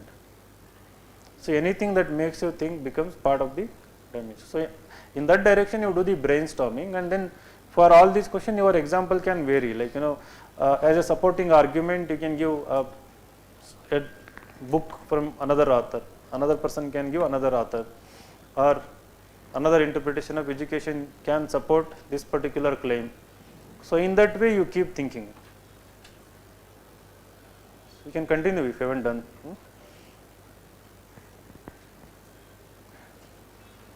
The problem is, when I say these things, most of the people write the same, right? So if I give example, most of the people end up writing the same example. So that's why I don't give examples. So, but in this direction, you can think.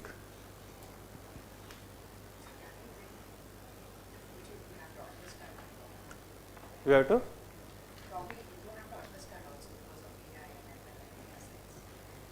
Why you don't have to understand?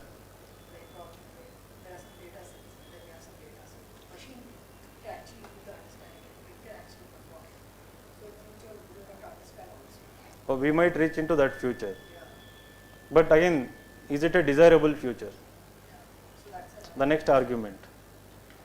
So that is good, like we will move into that where you don't have to know also, you don't have to understand also. So that is the kind of the scary future where we are moving towards, right? But what would be the consequences? You know the context, right? You don't have to know, you don't have to understand means the information will become part of you. Now the lens is coming, in front of you can read. Then they are doing neural, what is that? Neural link. And the future is information can be stored in you, like it can be You don't have to think, like, it will come, like you imagine something, so all the information related to that will come, right? So you tell something to do, and that particular Internet of Things, you just have to think and that will be done by a robot or by your computer or your TV or something, right? So you see, like, bake something. It's a distant future, of course. It's not like near future. But then again, you don't have to understand maybe like too distant. We're still like humans, right? So that is one thing that cannot be coded, the emotions, right? So in the knowledge angle, I'll talk about something called as deliberative reasoning. There is kind of reasoning which can never be coded into computers. Why the fear of machines overpowering human is not based on like strong logic or solid logic or something. So done. Sir, please once again explain that what examiner is explaining, that should I write the positive and negative? No, that is what, no positive negative here. It's a different dimension. First of all, when you are doing brainstorms, don't think positive negative of it, right? First thing, so there is nothing positive negative about it. Of course that is there, but don't think from that direction. Second one, don't try to apply that meaning to different sectors.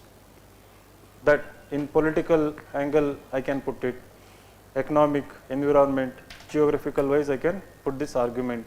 So they are not your dimensions. What is essay? Essay is your opinion, right? So now what is your opinion regarding the topic? Now let's say you agree with the topic, that is your opinion. Now what is the basis of that opinion? The reasoning part, right? On what basis you are agreeing with the topic? So then the reasoning will come when you start asking the question like why and how. You have to convince me, right? So that part is the core of the essay.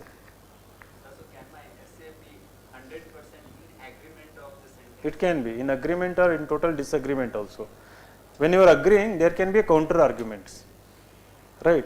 So they will come like in 2-3 areas in the essay.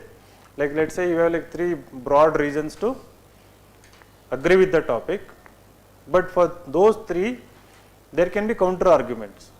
So you will say that, so not knowing, like what any fool can know, right? There is nothing wrong in knowing or something. Without understanding also we can survive. Necessarily don't have to like understand or anything, right? Now the counter argument, what could be the counter argument for that? I'm going with the disagreement with the topic, right?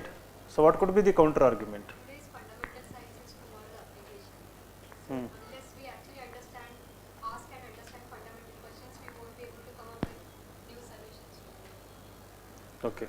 So what she is saying is that of course we can live without understanding, without knowing also, but if you don't understand, so from scientific perspective she is giving the answer.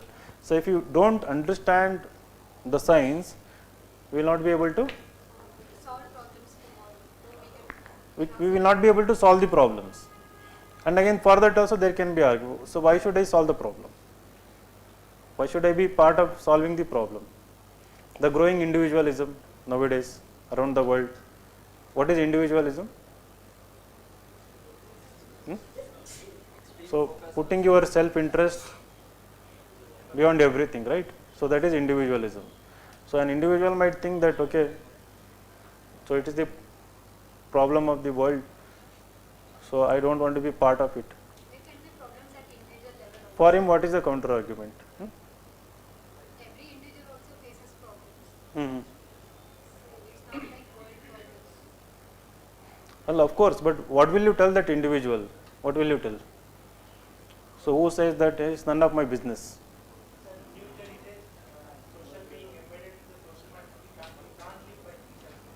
Now, how will you convince him that you excluding yourself can be problematic to you also?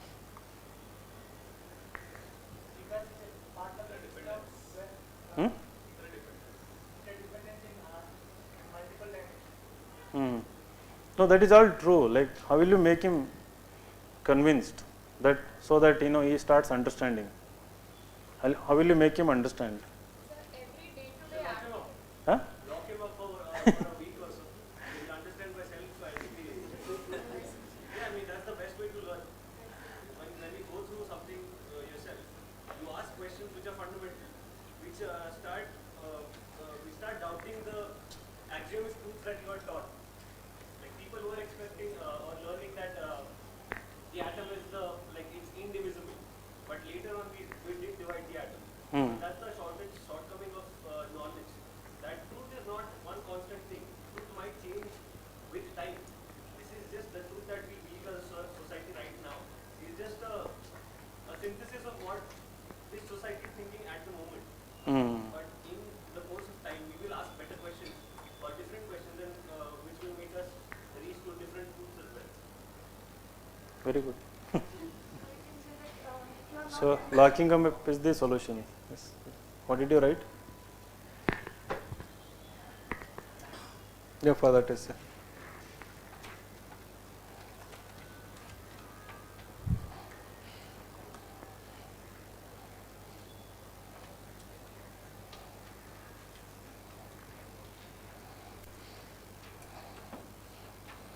So why one should anyway understand it if it is not related to him?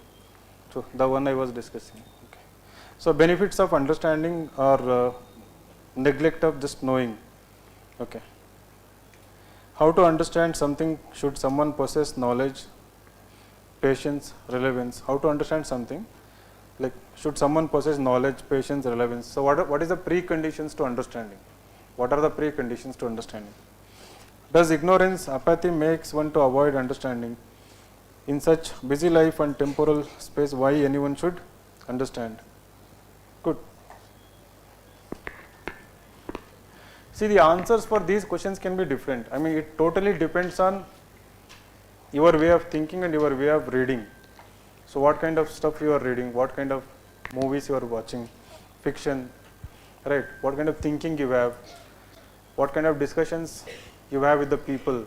So for that, like any OGP student orientation, I keep telling them read books.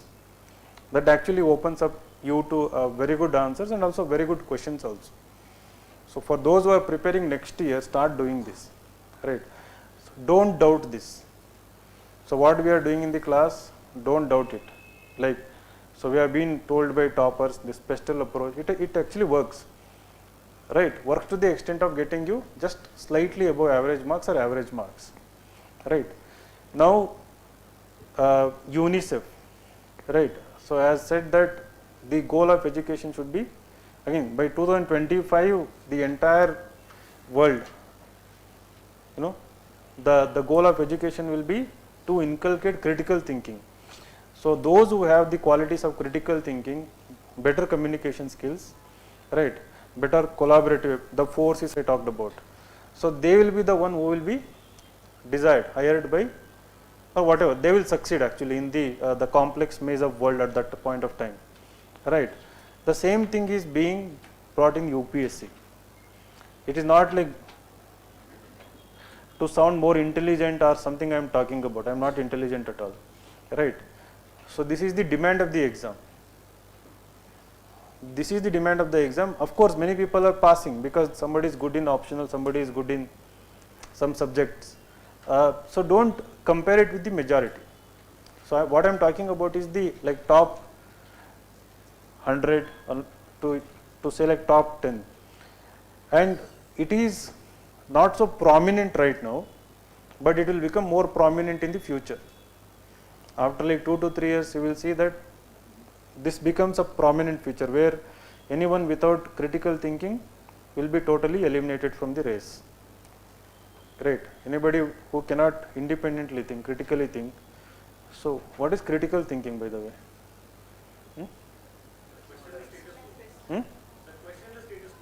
So that is one angle. Yes. Then what are the other elements of critical thinking?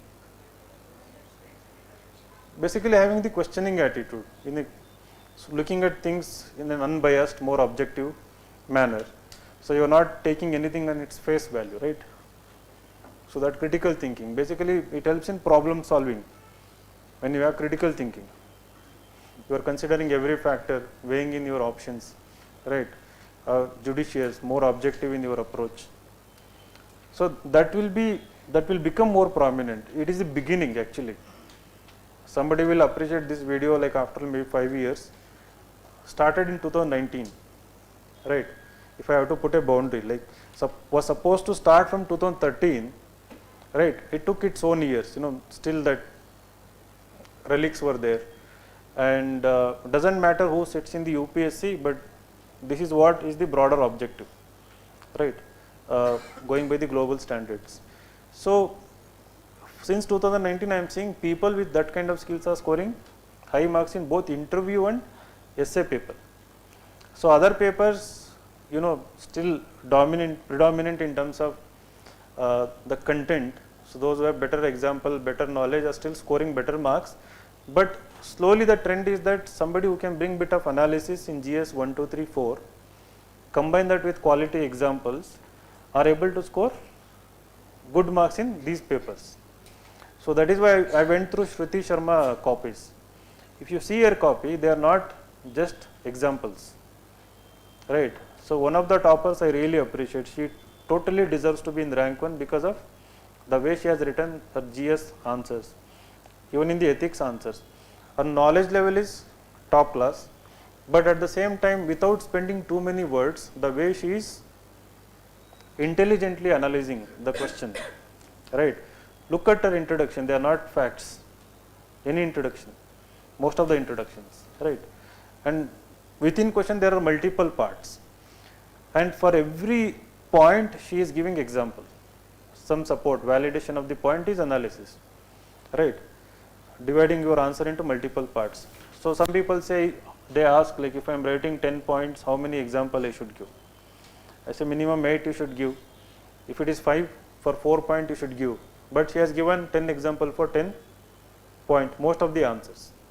So there is lot of groundwork, I think memory must be very good, but that comes with preparation also. So until and unless you read, you cannot remember anything, right? You have read, you have done the homework. So be ambitious, and that is handsomely rewarded. I mean the kind of jump she has marks, 70 marks compared. Essay, I haven't read her essay, but I am not sure what is wrong, 137 or something, which is above average, not the best, right? So Avinash essay I have carefully read because he was OGP student. Within 2 weeks of joining here, he started showing essay every week, right? So because he came from NLS and very good reading habit, so that was there, the critical thinking aspect, and linking topic with a wide variety of ideas and examples derived from like so many books and so many articles that he was exposed to or read.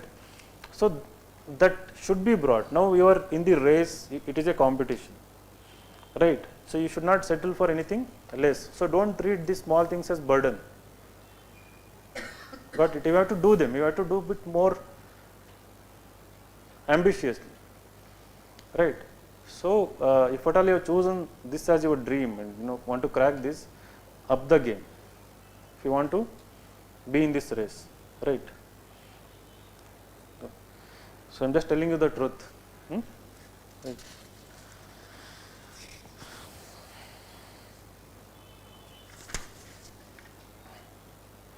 So there are many initiatives by these global bodies, UNICEF, Reimagine Education. I just give like 5 examples. So where on a global scale it wants to. So we are moving beyond the topic. It was just a 10-minute exercise I gave. You can go back and write the essay, right? So Reimagine Education, Learning Passport.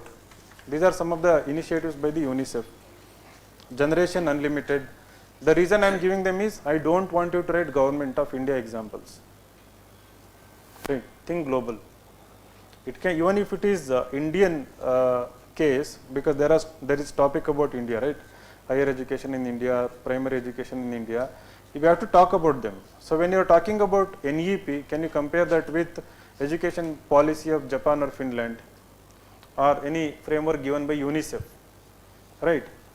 So knowing these will help do comparison. If there is India in the topic, If India is missing in the topic, then try to give more of global examples, global initiatives than Indian examples.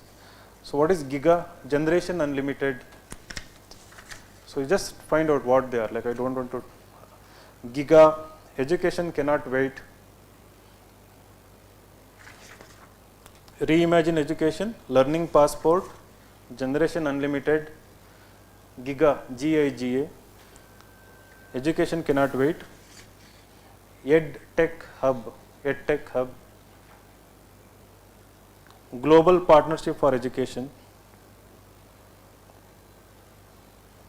Global Education Cluster,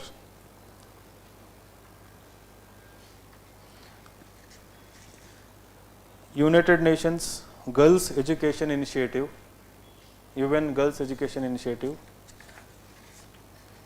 All in School, All in School. So these are some of the initiatives. If you just find Google, you will find what are they about. So 10 reasons why Finland's education system is the best in the world. Number 1 reason, no standardized testing. So there was this question right before.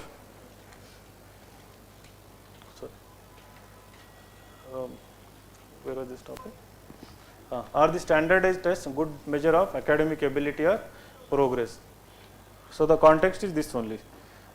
No standardized testing in any of the Finland's education system schools. If you have some class, or you can go. Yes, don't hesitate to move out if you have some class or like freedom. ಪರದಾಡ್ತಿದ್ದಾರೆ ಹಂಗೆ chair ಕೂತ್ಕೊಂಡಿವೆ.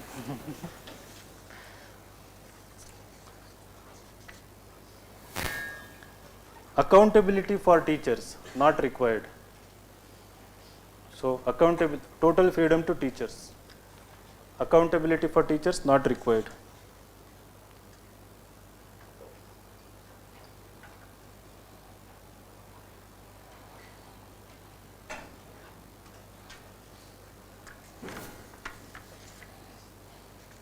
Cooperation, not competition.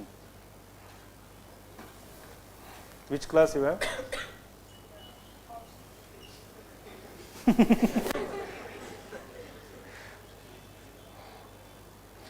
Cooperation, not competition.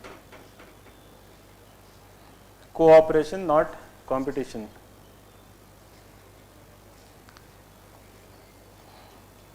Make the basics a priority.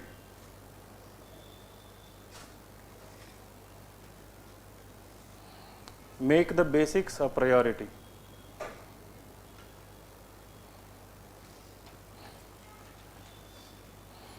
Education is an instrument to balance out social inequality. Education is an instrument to balance out social inequality. All students in every school receive free meals. There is no government, private school or concept. All students in every school receive free meals.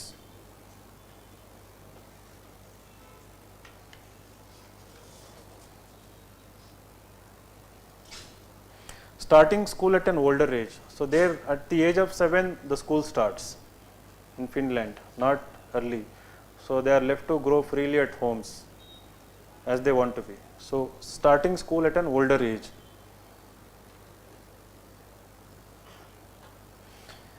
So these formative years should not be chained to any kind of compulsory education. The child is given freedom to stay with friends, explore the nature and other things. Providing professional options past a traditional college degree. Providing professional options past a traditional college degree.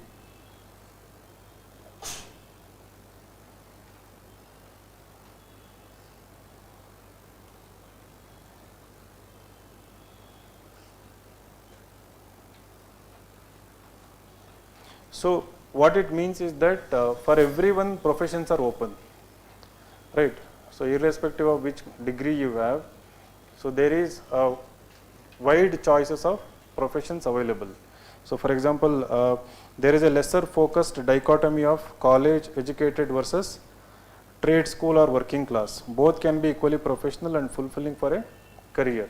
So like for example, if we do BA degree here in India, seen as worthless, or even nowadays BSc or even to some extent BCom or something. So whereas again BE, again that is also worthless basically, but so if it is not, no, we see like the biotechnology students working for Infosys. So they are doing gene editing at Infosys. Right. Civil engineering at TCS. Civil engineering students constructing all Tata bridges everywhere. Right. Okay. So then, so Finns wake up later for less strenuous school days. So waking up early, 7 o'clock, cooking them, though that concept doesn't exist there. So they sleep more and wake up late for the schools in Finland. So somebody is already thinking like, that is the most beautiful thing, right? Waking, that is actually ultimate freedom.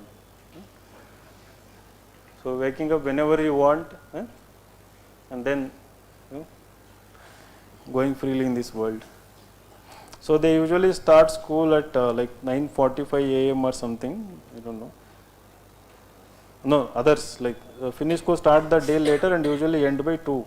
9:45 to 2, like all schools or something. They are given details. You just, these are the broad ideas. Now you have to ask why these work, basically. So these are the reasons they are giving. Now why going late to the school? Why not making teachers more accountable? So here we see excess of focus on teacher accountability, teacher absenteeism, teacher training and other things, which are like punitive in nature. So we seek to punish. So for example, in India, like if you want to encourage teachers to teach qualitatively, what should be done? So I used to ask this question in the interview. So what are the arguments you can give? Give? Like what kind of incentives? Most innovative teacher award. Okay. More holidays for teachers. More holidays for teachers. Good. Working hours should be reduced for a teacher. Working hour for teachers should be reduced. Yes. Like school teachers are paid less than the college teachers, college lecturers are paid more. So there should be some kind of Okay. more involved Then, in other works, very good. real works, They are more involved in other works. real works. Parents, teacher. Your parents are teacher, right? He is saying yes. That is a good reason. In India, what is happening? Teachers are less involved in teaching and involved in more other, not only election. There are so many works for, they are the ready people, for, from district administration viewpoint. They think that, he also said this, they should get more holidays. Their holidays are not holidays, right? And even the free time they get, even that is also not, right? So basically the freedom doesn't exist for teachers in terms of better incentive also, in terms of updating themselves, empowering themselves. And they are not allowed to do certain experiments also in schools. So they have to conform to certain rigid system. Again, there is red tapeism, there is bureaucracy. So which looks at teacher in a not so respectful way. Like, it is not like older ways where teacher used to be. So there are so many things needs to be changed here. And a more relaxed atmosphere in Finland. Okay. Less stress, less unneeded regimentation and more caring. Students usually only have 1 or 2 classes in a day, right? They have several breaks to eat their food, enjoy recreational activities, generally just relax, right? And again, Finland is ranked number 1 consistently in terms of happiness. And see, you are happy, right, when you are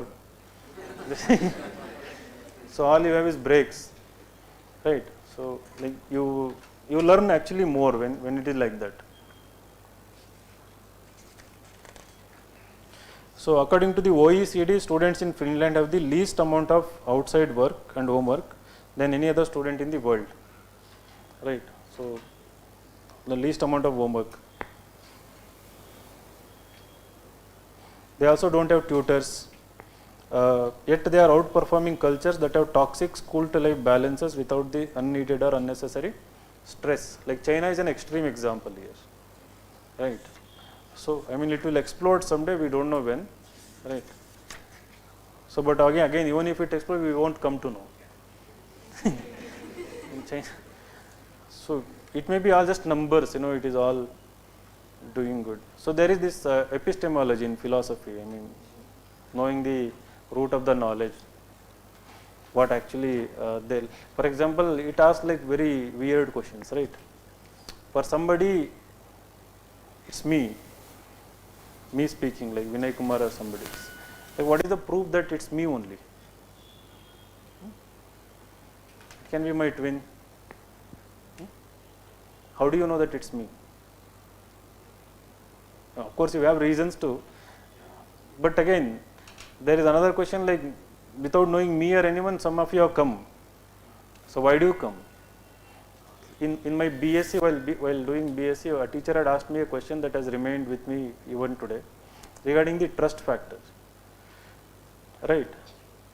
So most of you travel in public transport, right?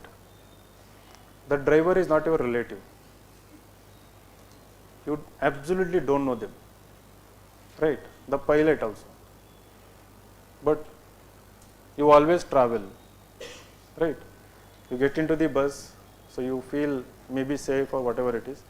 But when she told me, it was like enlightening for me. Like, so I never thought like that. It was when I was like 20-year-old. So that kind of opened my mind about the trust, right? So why do we trust total strangers in our society? Right. For you also, if you have enrolled for the program, it's based on certain trust.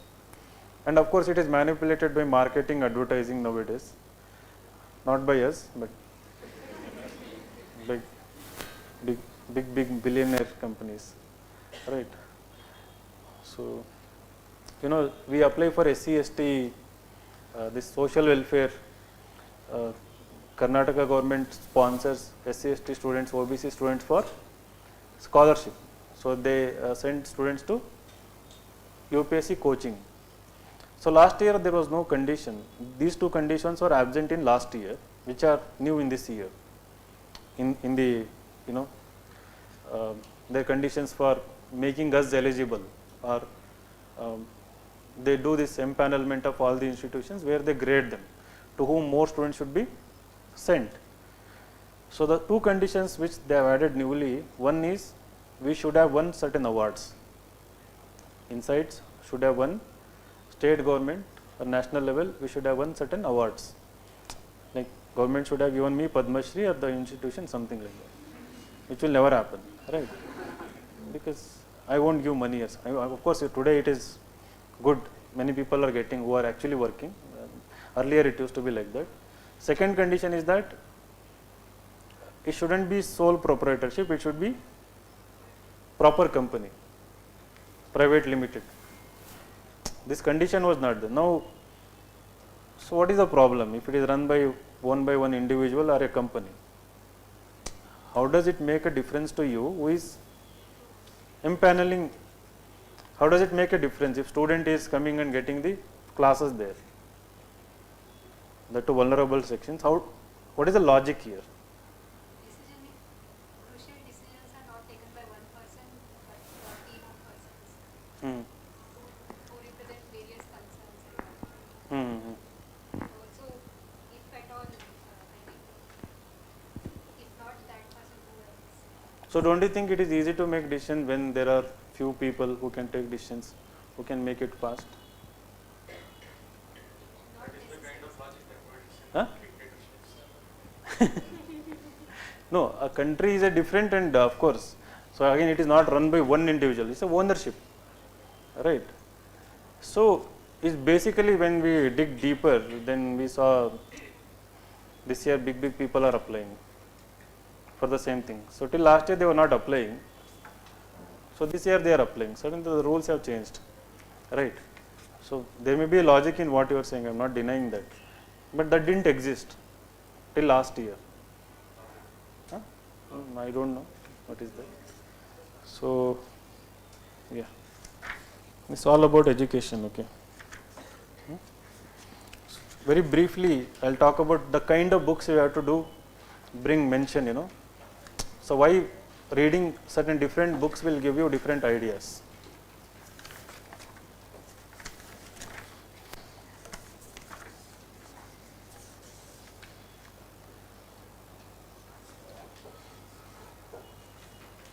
So regarding knowledge and broadly education, there is a book, The Knowledge Illusion.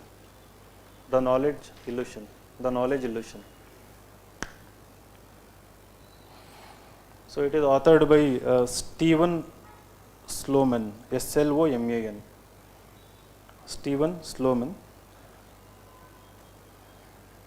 And one more author. Okay.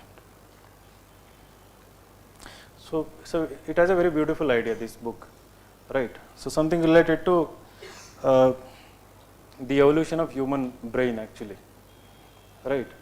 So like two questions. So what was the purpose of our thinking? Like why did our brain evolve the way it evolved? What is the purpose of brain? To gossip. To gossip. It was given in Sapiens book by Epistemology. In Sapiens it was given to gossip. Something related to that. We think it is to store knowledge. We usually think the function of brain is to store knowledge as a repository of information, facts, knowledge, everything related to knowledge, right? So, but the research has proven that that is not the purpose. Of course, that is one of the purpose, but there is another purpose. To act efficiently, for action. The human brain was evolved for action actually, not just to store information, for action, for which information is required, right? Now why did human brain become so big? So in animals we don't see that. So human brains are bigger than any other animals. Jellyfish has 800 neurons, right? So still it has small brain, in the sense it has 800 neurons. So for it, the function of those neurons is to help it act only, not think or store knowledge, right? Act what? So one of its tentacle can catch something and feed it into its mouth. That is the only function. But again, from 800 to like billions of neurons we have. So why our brain became big? Everybody has big brain, right? Here. Why? Is it by thinking? So simpler organisms used to just react or reflect.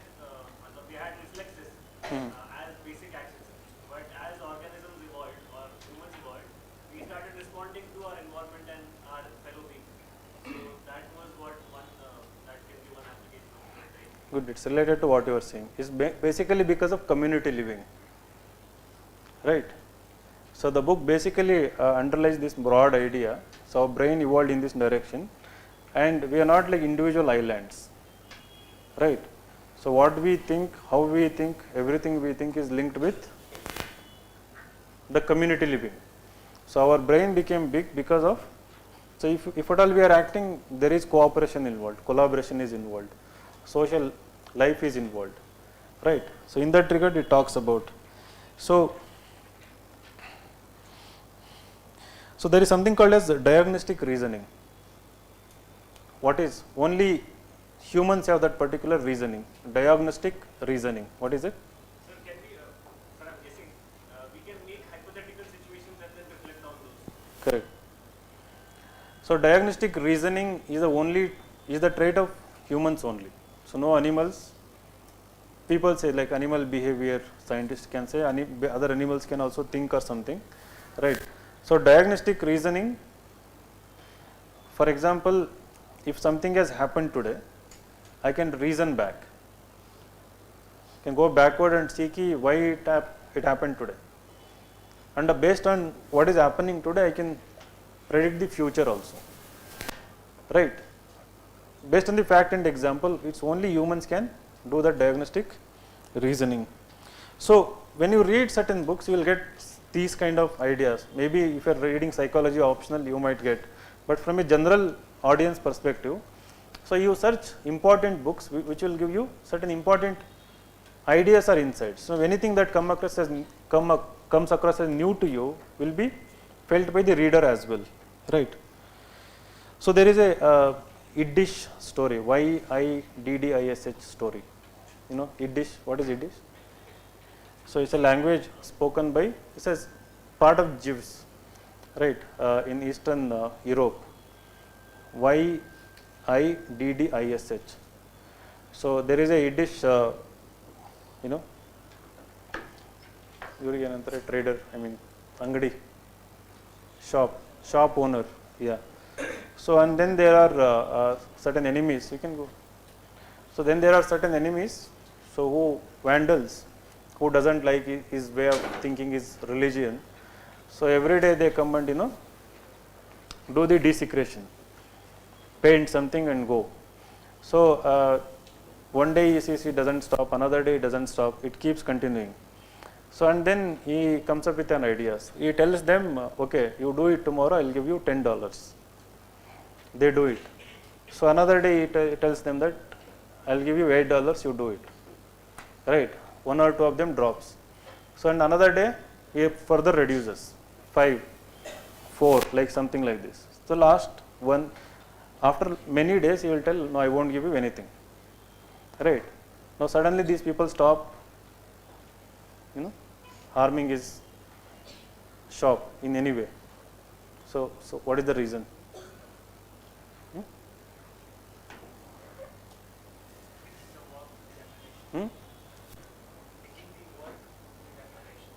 So they get confused, they forget, first they forget the reason why they were actually vandalizing. And they get confused, is it because of bigotry or is it because of that the profit or something that they are doing it or something like this, right?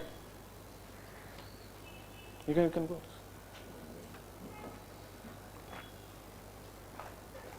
Right. Okay.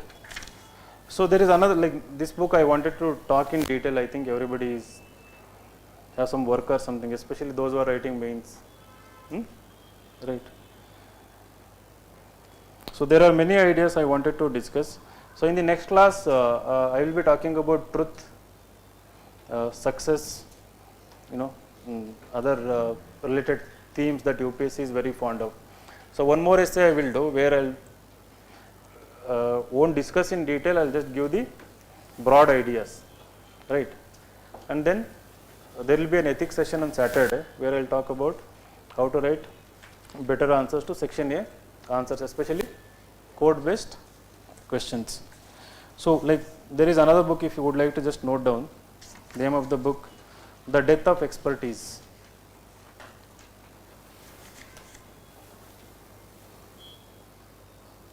The Death of Expertise. And if you want to know about the philosophical backing of knowledge, so briefly if you would like to understand the ideas from ancient to modern, how many philosophers philosophized about knowledge. Knowledge, a very short introduction. It's a small book. Knowledge, a very short introduction.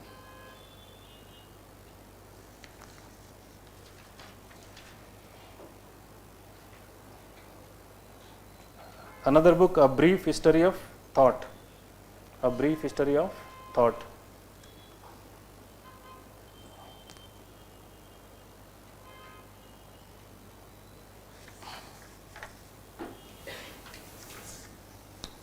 What is metacognition?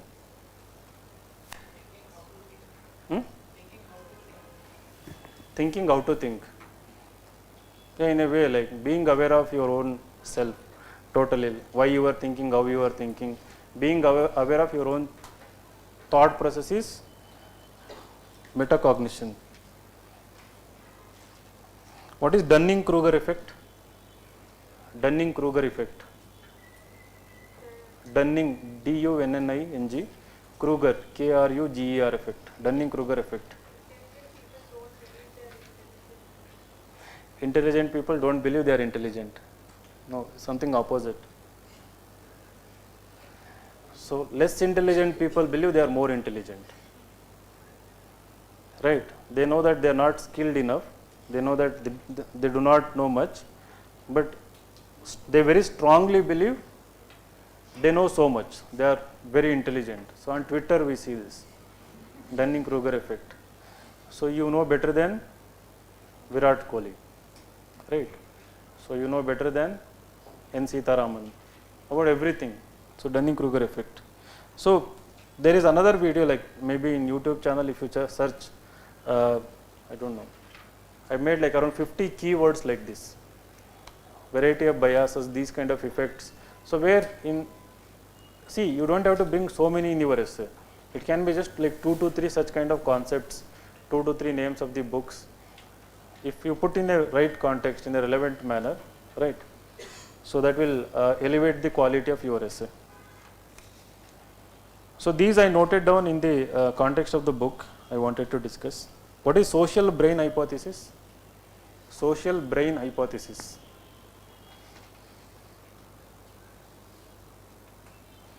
So success of our species is because of our collective intelligence. So that is why I thought, like, Einstein didn't achieve everything alone. So success of our species is because of our collective intelligence. So that is social brain hypothesis. Yes, of course. Right.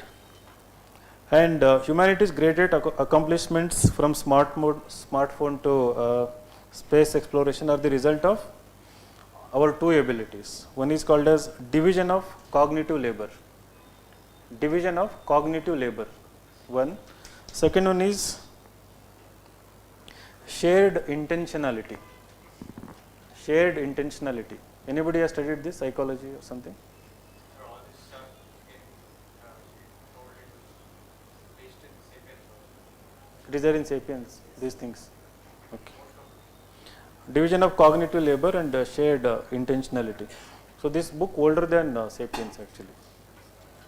That guy. The division of cognitive labor and shared intentionality. Right. So what is division of cognitive labor then?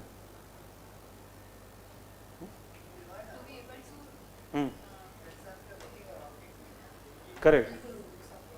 Yeah. Making a rocket requires many people to supply parts and assemble it together. Making a smartphone, right? So we humans have in collaboration intelligently have divided our cognitive thinking labor. So that is what makes us more successful. Then we have shared intentionality. The intention is same, to build a rocket, to send man to. So when you bring those group of individuals, so that is the reason for success of our species. Okay. Fine. So one more book. Brief history of thought. I said no. There are like many books. In fact, Amazon recommends. If you search like depth of expertise, then you will see that related books. Maybe you can pick up 1 or 2 books. Depth of expertise, Tom Nicholas.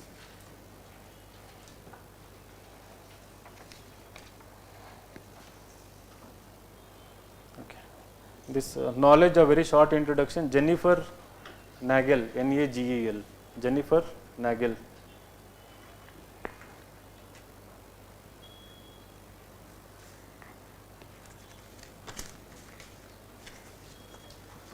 Jennifer Nagel.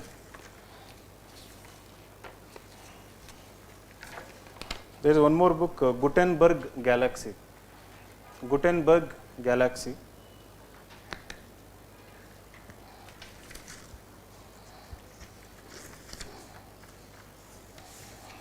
Author is Marshall McLuhan, something like this. Marshall. So that book, like in 1960 itself predicted everything about what advancements will happen in the communications, like so precisely. This Gutenberg Galaxy. So about how internet will come into being and what could be its consequences, everything. Like around 60 years ago, accurately predict it. Right. Okay. So there are like many things you can add. Now, what did you understand by this session? If you have to sum it up, somebody. So it was not session on knowledge or giving you content. Did you benefit from it? In what way you got benefited? How to think various dimensions then? Critical thinking. How to develop critical thinking. Then? Yeah. Yes. Yeah, how to come across better examples. Then? Various approaches to the topic. See, if you apply, you will definitely see benefit. So in the past video also said some might not recognize this, but UPSC will recognize. And you are not writing any irrelevant stuff, right? So you will be knowing that, right? Anything you are writing will be relevant. So don't worry about experimenting. Those who are writing mains, I don't know how will you change this approach, right? Try your best, right? Because you are in the competition. So if you practice n number of essay, maybe like 10, 15 even now, you might develop that skills. So ultimately essay is something which can jump your marks from 105, 110 to 140, where in other papers it is not possible, like jump of like 20, 30 marks. That's a huge gain, right? So I see hundreds of people missing out ranks, missing out interview call by very few marks. So essay gives you that opportunity. If you want to be in that bracket 140 to 150, you have to take this seriously. Okay. Thank you.